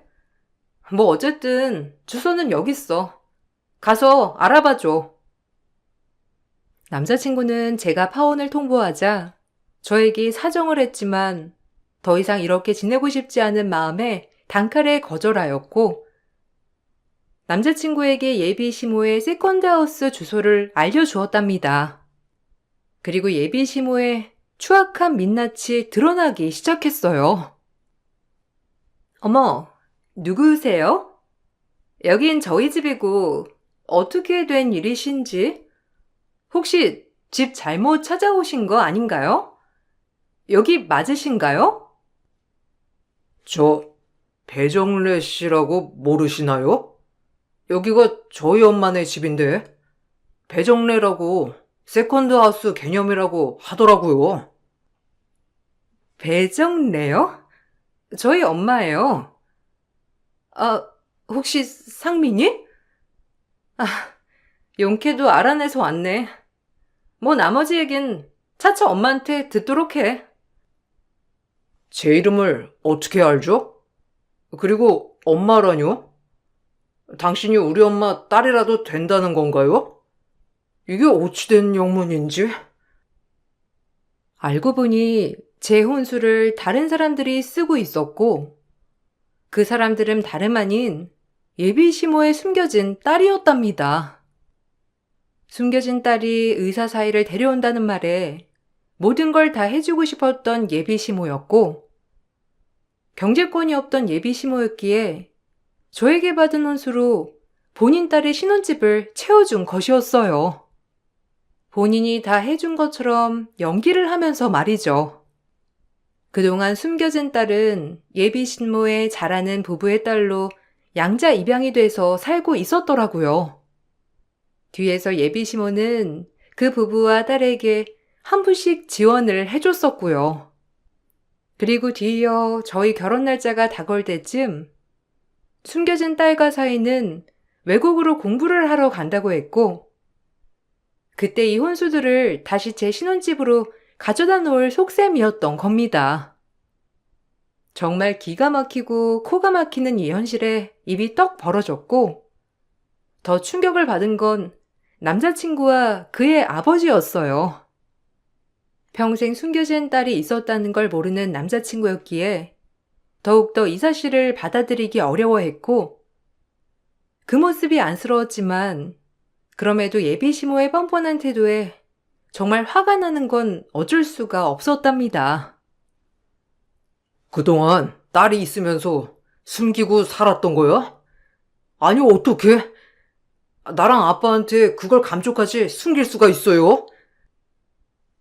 첫 번째 남편이 죽고 딸마저 있다고 하면 가뜩이나 반대한 네 할머니가 나랑 네 아빠랑 결혼시켰겠니?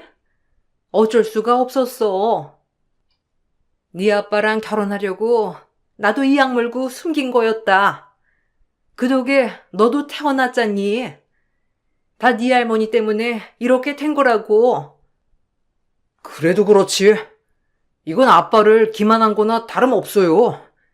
어떻게 애를 숨기고, 저 이 사실 절대 못 숨겨요. 그리고 당장 성희한테 가서 사과하세요.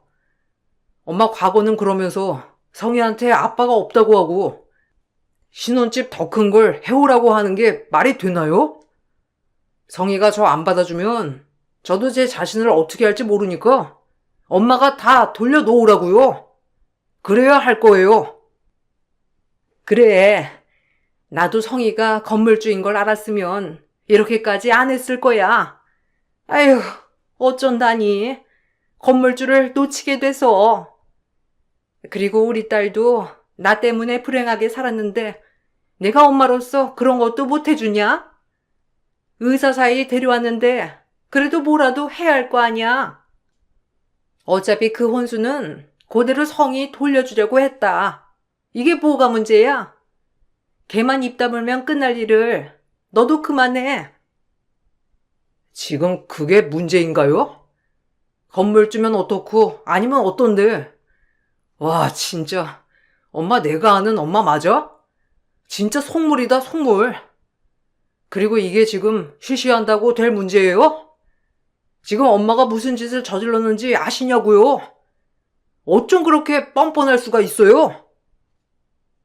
내가 나조차고 이래? 이게 다 너 위해서 그러는 걸 넌 모르냔 말이야? 이 엄마 마음을 어떻게 그렇게 왜곡해? 나 때문이라고 핑계 대지 마요. 다 엄마 욕심이고 허세야. 내가 행복하다는데 그걸 왜 자꾸 엄마가 망쳐놓냐고. 남자친구는 본인 엄마에게 절레절레 혀를 찼고, 뒤이어 남자친구의 어머니는 저에게 사과를 하고 싶다고 연락이 왔답니다. 하지만 어차피 구구절절 마음에 없는 소리를 할 게 뻔하니 별로 듣고 싶지 않았어요. 제 혼수를 이미 남이 썼다는 사실에 분노와 함께 저에게 그동안 직살나게 한 모욕까지 더욱더 분노가 되어 돌아왔죠. 전 그 길로 남자친구의 아버지를 찾아가 이 모든 사실을 폭로했답니다. 남자친구가 본인이 본인 아빠에게 얘기할 거라고 했지만 사실 그래도 본인 어머니이기 때문에 쉽게 할 수 없을 것 같은 생각이 들었거든요. 남자친구의 아버지는 이 사실을 알고 본인 와이프에게 이혼소장을 보냈더라고요. 엄청난 분노가 밀려왔겠지만 변호사답게 말로 하지 않고 모든 걸 일사천리로 끝내려고 하는 남자친구의 아버지였어요.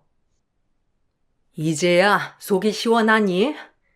네가 건물주라고만 했어도 내가 너한테 그럴 일은 없었을 텐데 한 가정 파탄 내고 속 시원해? 네, 속이 시원하네요. 끝까지 아빠 없는 애라고 손가락질하고 제 혼수는 뒤로 빼돌리면서 신혼집이랑 모든 걸 다 해오라는 어머님과 연이 안 닿아서 시원하고요. 그리고 본인 과거는 생각 못하고 그렇게 나서다가 이혼소장 받은 어머님을 보니 또 속이 시원하네요. 상민 씨와의 인연은 안타깝지만 솔직히 제가 이렇게까지 굽히고 살아갈 필요는 없다고 생각합니다. 어머님도 많이 느끼셨길 바래요. 어머님이 상민 씨 할머님께 얼마나 당했는지 저야 알 길이 없지만 그걸 똑같이 하려고 작정한 사람처럼 하신 것 후회하셨길 바래요. 그리고 혼수 비용은 그대로 돌려주셔야 할 거예요. 안 그러면 저도 안 참을 거니까요. 피도 눈물도 없는 것 독해가지고 어떻게 한 사람의 인생을 이렇게 파탄을 내? 네가 인간이니? 너 내가 가만 안 둬. 역시나 반성은 안 하는군요. 어머님 때문에 상처받았을 상민 씨 아버님, 그리고 상민 씨, 또 숨겨진 따님의 마음은 한 번도 헤아려 보시지 않았나요? 어쩜 뼛속까지 어머님만 아실 수 있죠? 모든 걸 원상태로 돌려놓으시고 혼수 또한 주세요. 건물주가 왜 이렇게 혼수에 집착을 해? 그거 그냥 나 줬다고 생각해라. 너 돈도 많다며. 근데 뭘 그렇게 집착을 해? 제가 어려운 사람을 돕는 한이 있어도 어머님한테 그건 못 드리겠네요. 절도죄로 신고당하고 싶지 않으면 당장 돌려줘요. 남자친구의 어머니는 제 앞에서 망연자실한 얼굴로 눈물을 뚝뚝 흘렸고 결국 이혼을 당했답니다. 그동안 경제권이 없어서 위자료 또한 주지 못하는 형편이라고 했는데 다행히 남자친구의 아버지가 위자료는 안 받고 깨끗이 이혼을 해달라고 했더라고요. 그래도 그동안에 산 세월과 아들이 있었기 때문에 남자친구의 아버님이 다 떠안고 가신 것 같은 마음이 들었어요. 위자료를 받지 않는 대신 예비 시모에게 남자친구의 아버지는 재산 분할도 전혀 해주지 않았고 그 나이에 예비 시모는 오갈 데가 없어졌어요. 결국 예비 시모는 이혼을 당했고 결국에 본인에게 돌아오는 건 아무것도 없었답니다. 그리고 제가 미리 준비한 혼수를 저에게 배송을 시켜줘야 했고 예비 시모에 따른 이 일을 알고 기겁을 했다고 했어요. 자기 엄마가 해준 줄 알았던 혼수가 알고 보니 이부 동생의 부인 될 사람이 미리 해온 혼수였으니 오죽했을까 싶었거든요. 예비 시모의 모든 욕심으로 인해 몇 명이 피해를 보게 되었고 이 일로 예비 시모에 따른 예비 시모에게 더 이상 연락을 하지 말라고 했다고 했어요.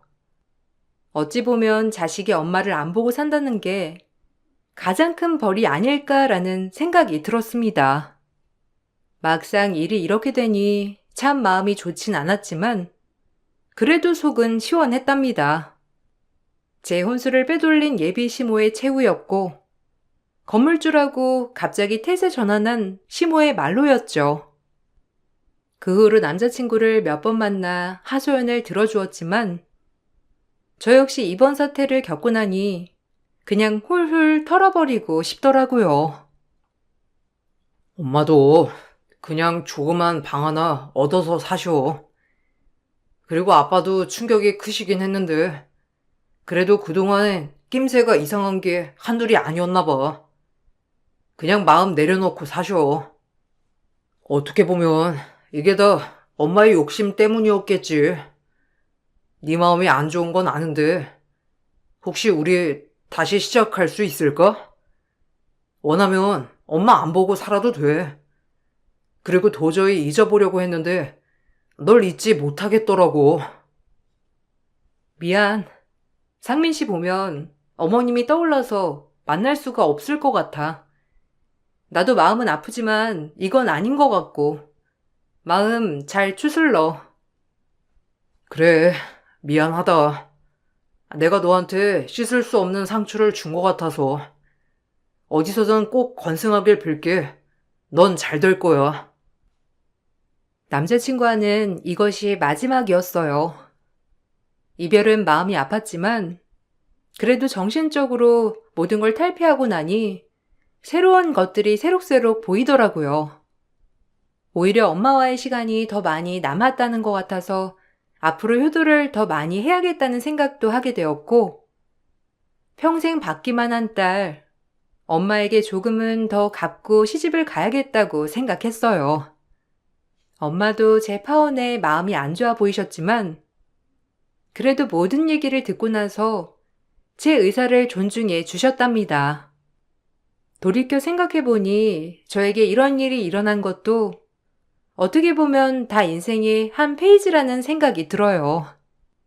나중에는 더더욱 웃으며 털어버리는 날도 오겠죠? 요즘은 주말마다 엄마와 맛집도 다니고 더욱더 못한 효도를 하려고 생각하고 있어요. 앞으로의 인생이 어떻게 펼쳐질지 모르겠지만 따뜻한 용기와 응원 부탁드리겠습니다. 그럼 좋은 하루 보내시고 글을 마칠게요. 감사합니다. 안녕하세요. 저는 결혼 5년차 주부입니다. 여기서 많은 분들 사연을 들으면서 세상에는 참 기가 막힌 일들이 많구나 생각을 했었는데요. 생각해보니 저희 집에도 기가 찬 사건들이 있었거든요. 그 일들을 한번 들려드리면 어떨까 싶어 이렇게 사연을 적어봤어요. 저희 집에는 누구보다 우직하고 성실한 남편이 있어요. 변함없는 소나무 같은 남편의 성격에 반해 결혼을 하게 되었죠. 시댁 부모님들도 정말 성실하고 지금도 일을 하시고 계세요. 그걸 본받아서 그런지 남편도 늘 우직하고 성실하더라고요. 양가 부모님의 축복 속에 저희는 결혼을 했고 큰 갈등 없이 잘 지내고 있었어요. 한 가지 스트레스를 받는 부분이 있었다면 바로 남편의 직장 문제였죠. 남편의 성실함과는 다르게 주변 상황은 그다지 좋지 않았어요. 금전적으로 빠듯한 편은 아니었기 때문에 처음에는 남편에게 회사를 그만두고 개인적으로 사업을 하거나 공부를 해보는 건 어떠냐고 권유를 한 적도 있었어요. 여보, 그냥 조심스럽게 제안을 해보는 건데 차라리 당신 지금 하고 있는 일로 창업해보는 건 어때? 내가 보기에는 당신 아이디어도 좋고 충분히 사업 운영도 잘할 것 같은데. 아니면 그때 전에 말했던 거 있잖아. 당신 공부하고 싶다고 했던 거. 그거 지금부터 공부 시작하는 건 어떻게 생각해? 솔직히 난 지금 당신이 다니고 있는 회사에서는 당신 실력을 마음껏 펼치지 못하는 것 같아서 안타까워. 당신이라도 날 알아주니 다행이네. 그래도 아직은 회사 그만두고 싶은 생각은 없어. 말했잖아. 아직 하고 있는 프로젝트도 있고. 당연히 나도 내가 배우고 싶은 거 배우고 공부 시작하면 더 좋긴 하지. 근데 이렇게 마무리 제대로 안 하고 그만두는 건 좀 책임감이 없어 보여서 싫어. 그냥 어떻게 해서든 잘 마무리해서 나중에 진짜 그만둬야 되겠다 싶을 때 그때는 그만둬야지. 그래도 당신 회사 사람들 때문에 스트레스 많이 받잖아.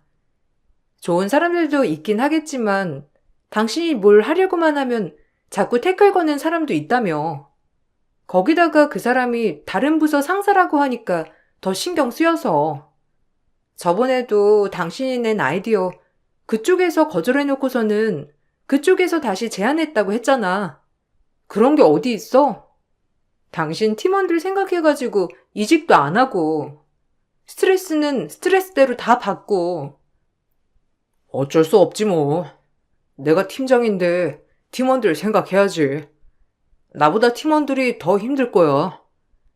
그 사람 나 말고도 다른 사람한테도 내내 태클 걸고 아이디어 뺏고 그러는 거 일상이야. 결국에는 그 사람 자기가 한 일 때문에 망할 거니까 신경 쓰지 마. 내가 좀 더 열심히 해봐야지. 열심히 하다 보면 언젠가는 빛을 볼 날이 있지 않겠어?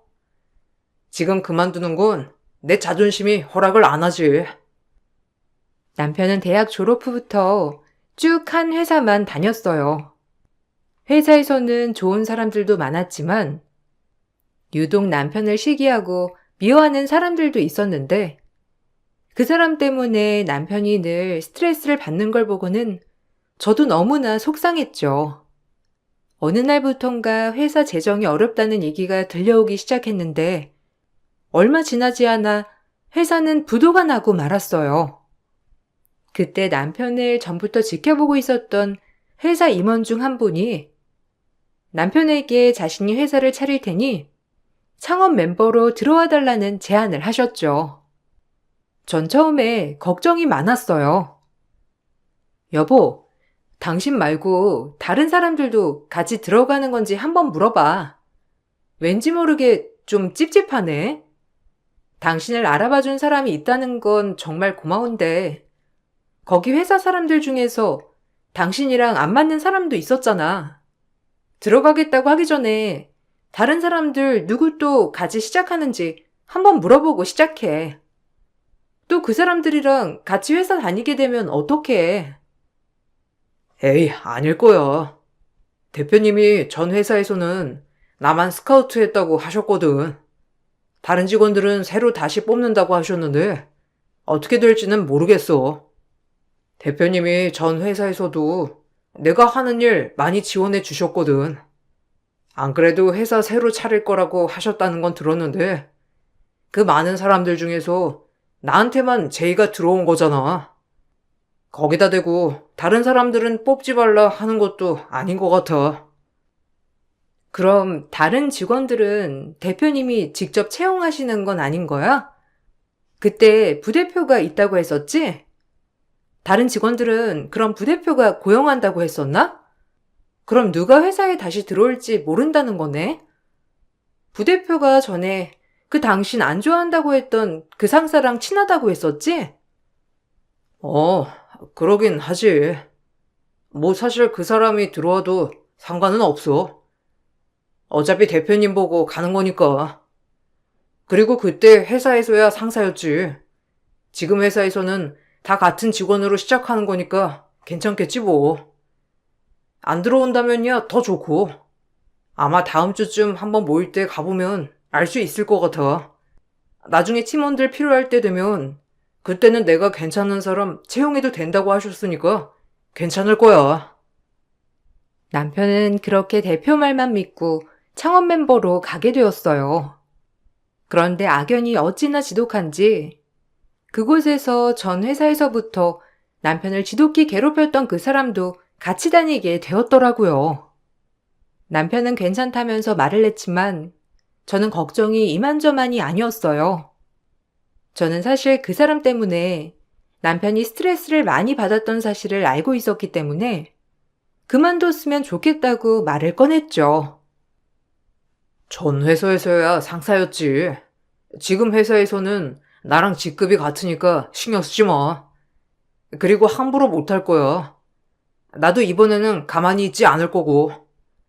원래 채용은 안 하려고 했는데 부탁했다고 하더라고. 지금 다른 곳에 취업하기 어렵다고. 부대표가 친하다고 했었잖아. 그래서 이번에 같이 하기로 했대. 안 그래도 저번에 모이면서 오해 풀었어. 오해는 무슨 오해? 저쪽에서만 당신 시기하고 질투한 건데. 정말 괜찮겠어? 그동안 그 사람 때문에 스트레스 진짜 많이 받았잖아. 나는 지금이라도 그만두는 게 나을 것 같아. 아무리 대표 부탁으로 당신 거기 간 거라곤 하지만 아무래도 초창기니까 대표가 일일이 신경 쓰기도 어려울 텐데 괜찮겠어? 당신 너무 급하게 일 시작하려고 하는 것 같아. 아니야. 그래도 대표님이 날 그렇게 잘 봐주셨는데 나도 잘 해내야지. 그리고 그 사람 한 명 때문에 일 그만두는 것도 웃기고.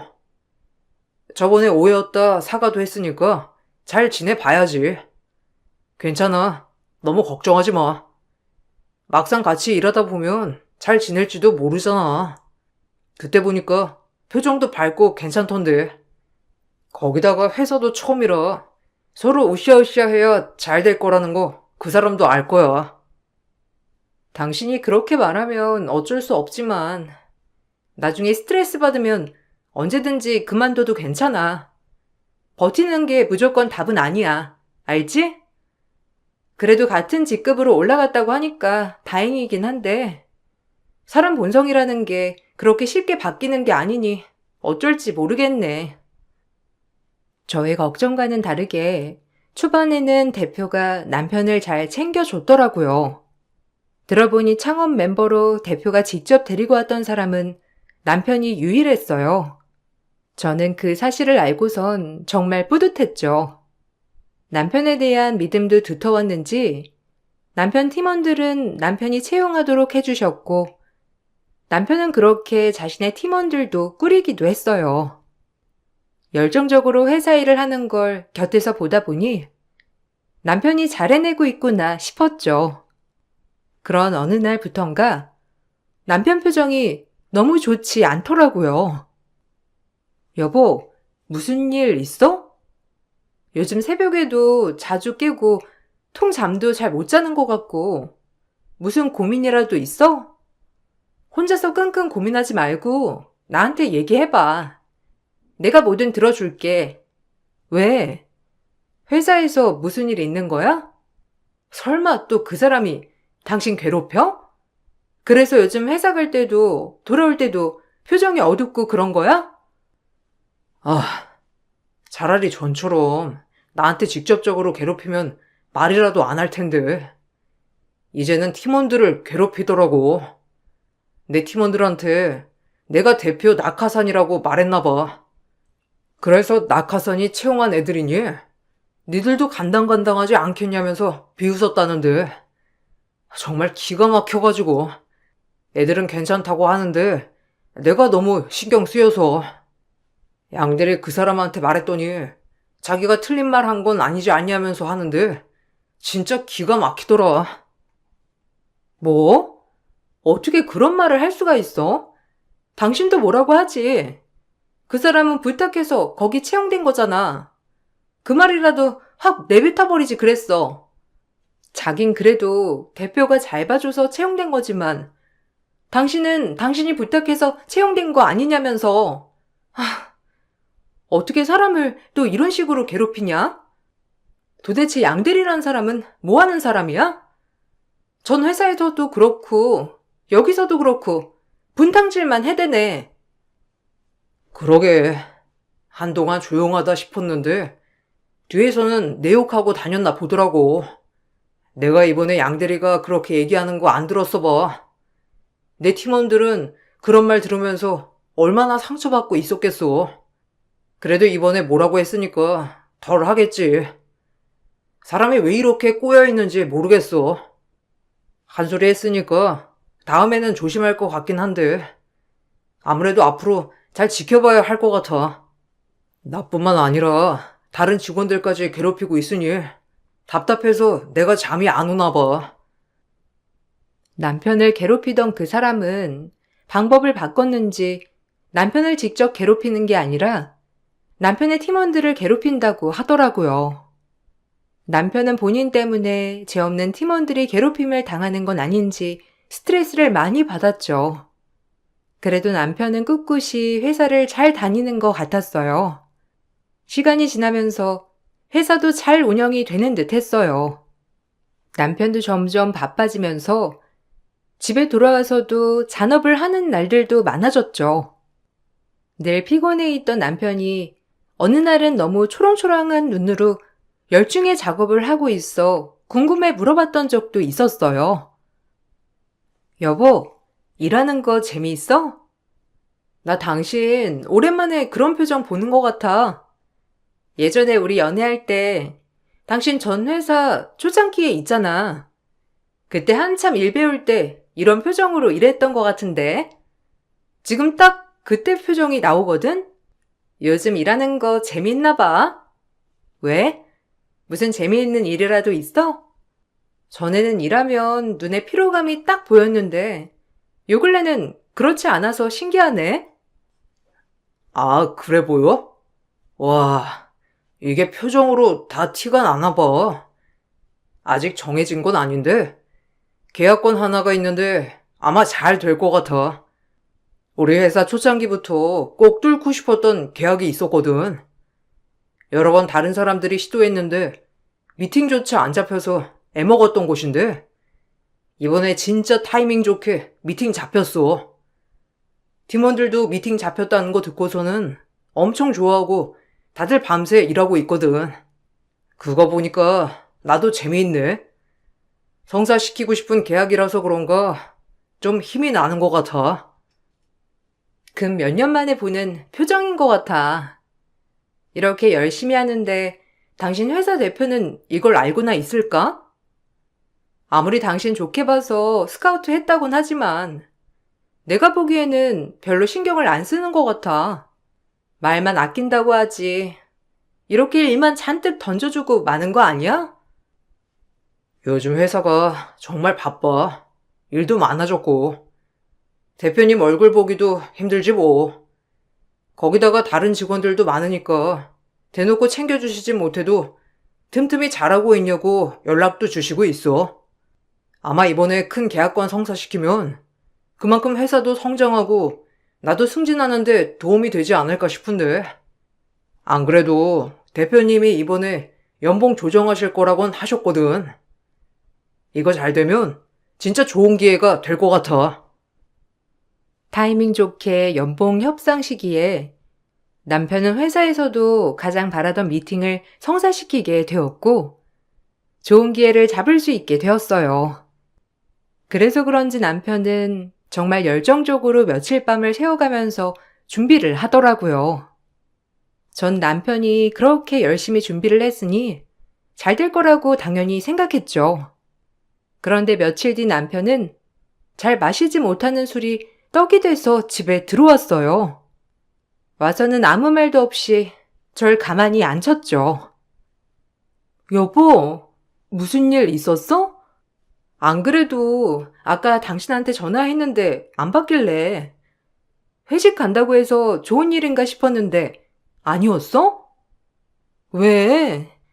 당신 추진하던 거 그거 계약 성사가 안 된 거야?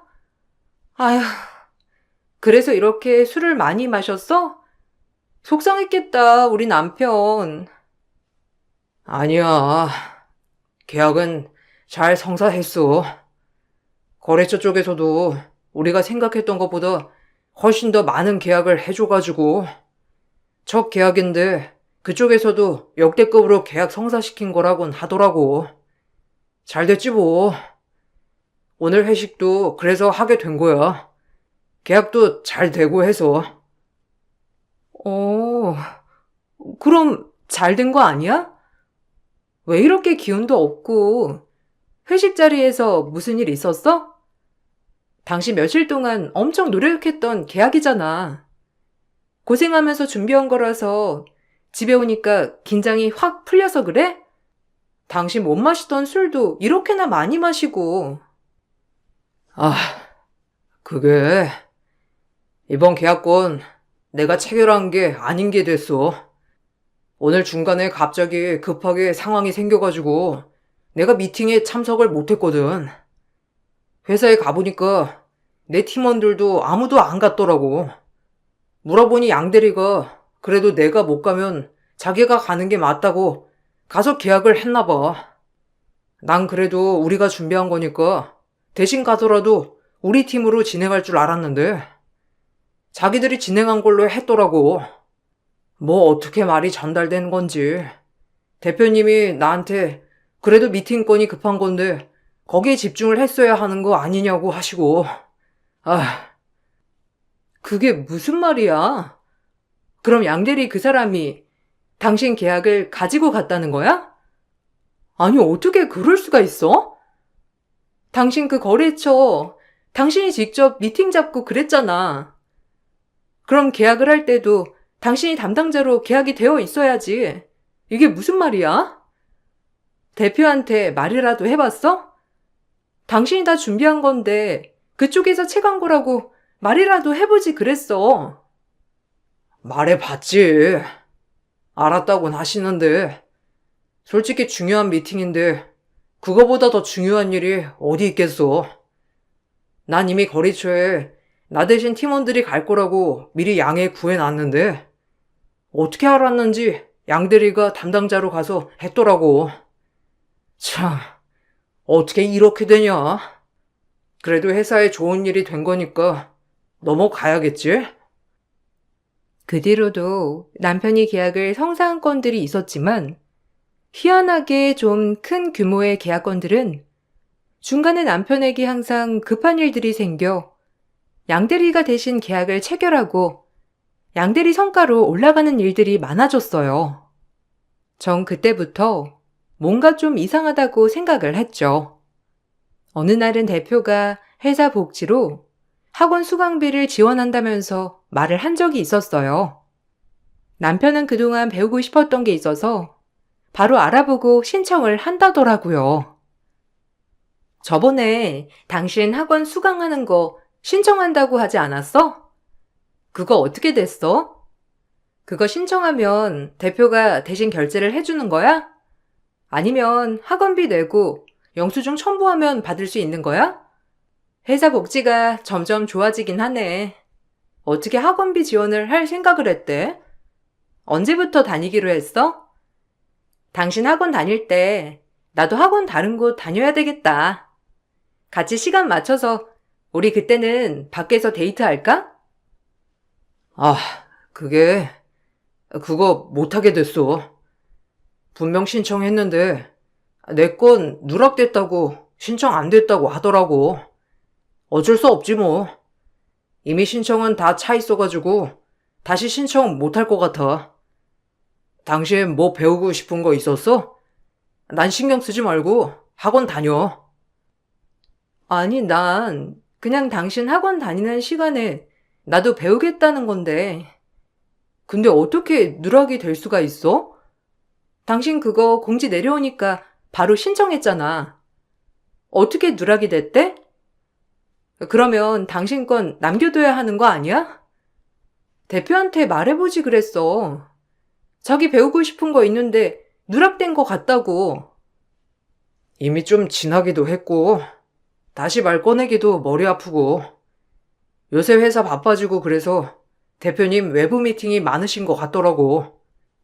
회사 내부 관리는 거의 부대표가 하고 있어서 꺼내기도 그렇고, 좀 이상한 게 하나 있긴 한데, 내가 빠지니까 부대표랑 양대리 자녀 복지로 학원비 지원 받겠다고 했더라고.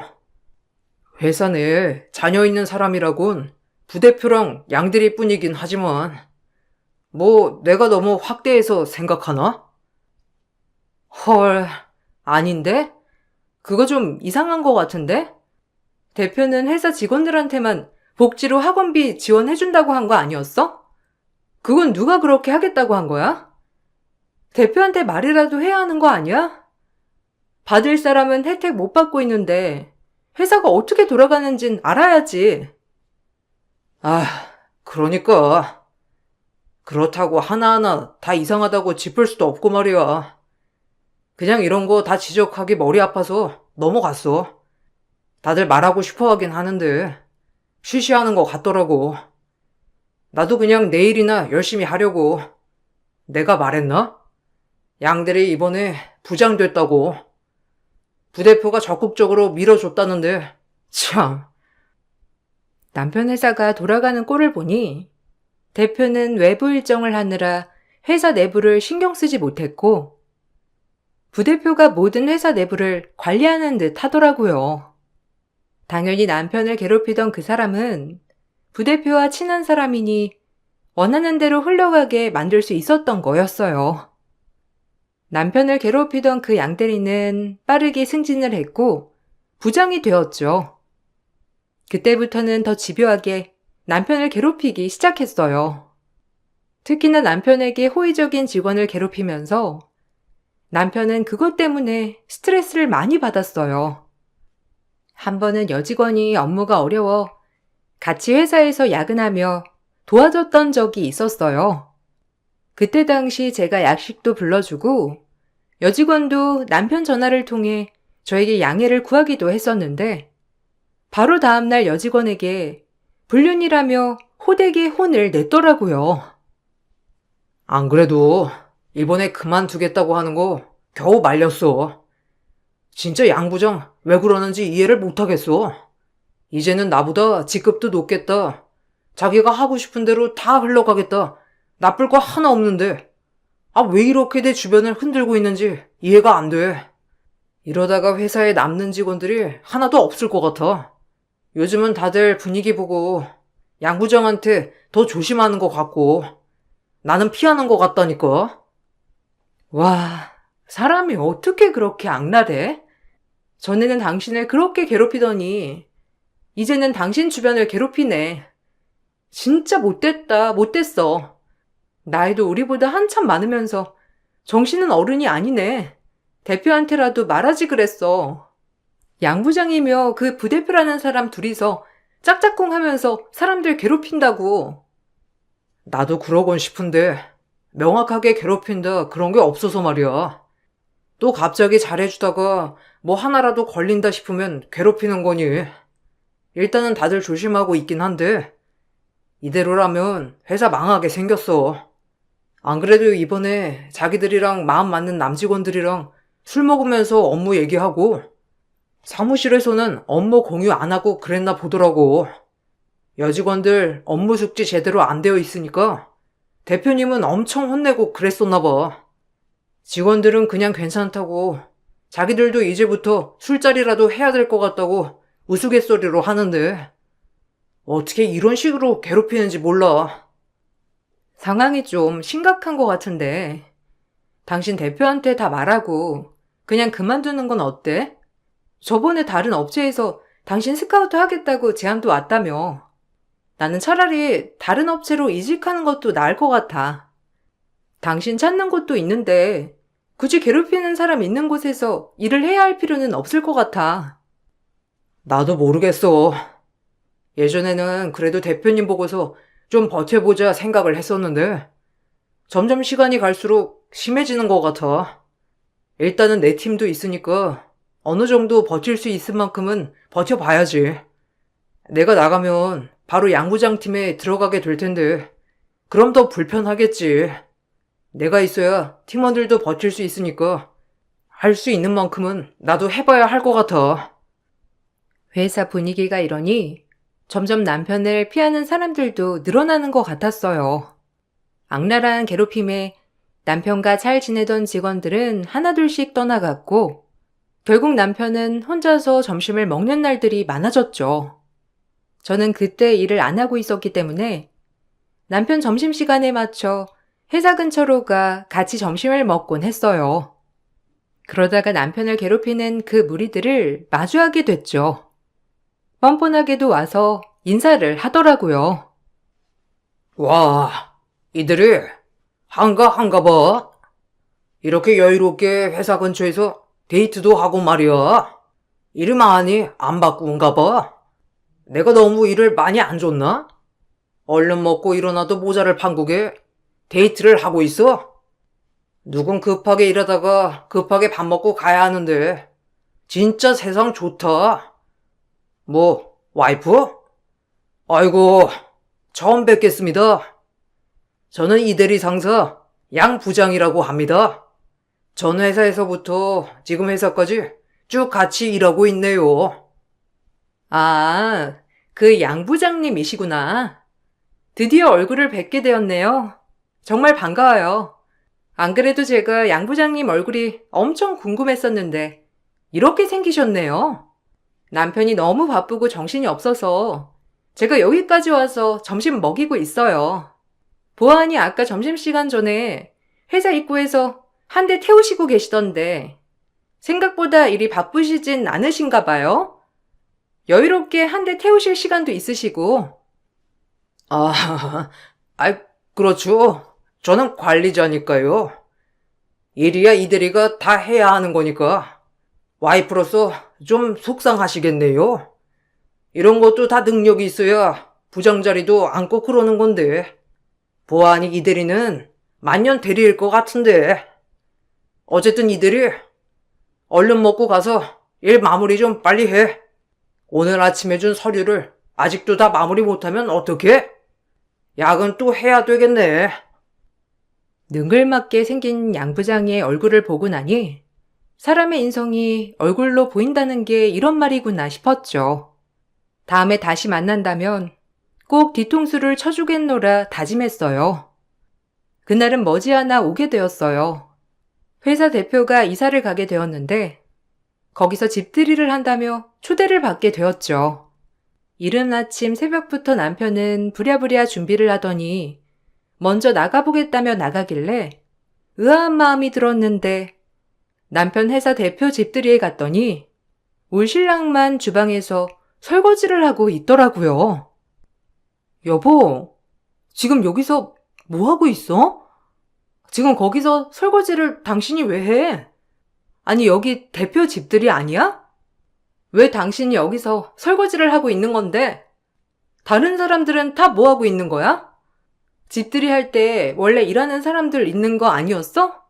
당신 여기서 설거지 하려고 그 새벽부터 나온 거야? 세상에, 정말 뭐 하는 거야? 얼른 고무장갑 벗어. 무슨 소리인가 했더니만 이대리 와이프 왔구나. 이대리 와이프 사회생활 안 한다고 했었나? 그래서 이런 거는 하나도 모르는가 보다. 니는 마누라한테도 같이 하자고 해. 재수씨, 이럴 때 내조를 잘해야 되는겨. 안 그러면 이들이 진짜 말년들이 되는 거라니까. 가서 같이 고무장갑 끼고 설거지도 빡빡하고 잘 보여야 승진도 하는 거지. 지금 뭐 하자는 거예요? 왜 우리 남편이 여기서 설거지를 하고 있으며, 그리고 당신들은 왜 죄다 밖에서 술이나 마시고 있는 거냐고요? 여기 대표 집들이 아니에요? 대표는 안 보이고 지금 뭐 하자는 겁니까? 아휴, 이래서 사회생활도 안 하는 여자랑은 말도 안 나눠야 하는 건데. 이들이 와이프 교육 좀 시켜야 되겠다. 어떻게 된 게 예의가 이렇게 없어? 저기 재수씨가 이러는 거 굉장히 경우 없는 태도인 거 알아요? 사회생활 안에서 잘 모르는 건 알겠는데 원래 상사 집에 가면 바닥부터 닦는 게 부하 직원이 하는 일이에요. 잘 알지도 못하면서 여기 고무장갑 얼른 끼고 남편 불쌍하면 그렇게 소리칠 게 아니라 같이 설거지나 해요. 양 부장은 제 손에 고무장갑을 쥐어주면서 비웃듯이 말을 했죠. 전 그 사람의 표정과 그 사람 뒤로 보이는 다른 직원들의 비웃음을 보며 더 이상 참을 수 없다 생각이 들었어요. 그때 밖에 나갔던 대표가 집으로 들어오다 막 도착한 절 보더니 벌벌 떨며 저에게 말을 했어요. 아니 사장님. 아니 여기까지는 어쩐 일로? 제가 여기 사는 건 어떻게 아시고? 혹시 여기 근처에 사셨어요? 오늘 회사 직원들 초대해서 집들이 하려고 해서 다들 모였습니다. 시끄러우셔가지고 올라오셨어요? 아이고, 사장님이 여기 사시는 줄은 몰랐네요. 어떻게 이런 우연이? 마침 잘 됐네요. 오셔서 식사 한번 하시고 가시죠. 제가 따로 얘기 드릴 것도 있고. 아니요. 저 여기 이대리 와이프입니다. 안 그래도 대표님 저번에 뵙고 놀랐는데 절 알아보시지 못하시더라고요. 언제 말씀을 드려야 하나 했었거든요. 마침 잘 됐네요. 여기 이렇게 다들 모여 있으니 대표님 참 알뜰살뜰 하시네요.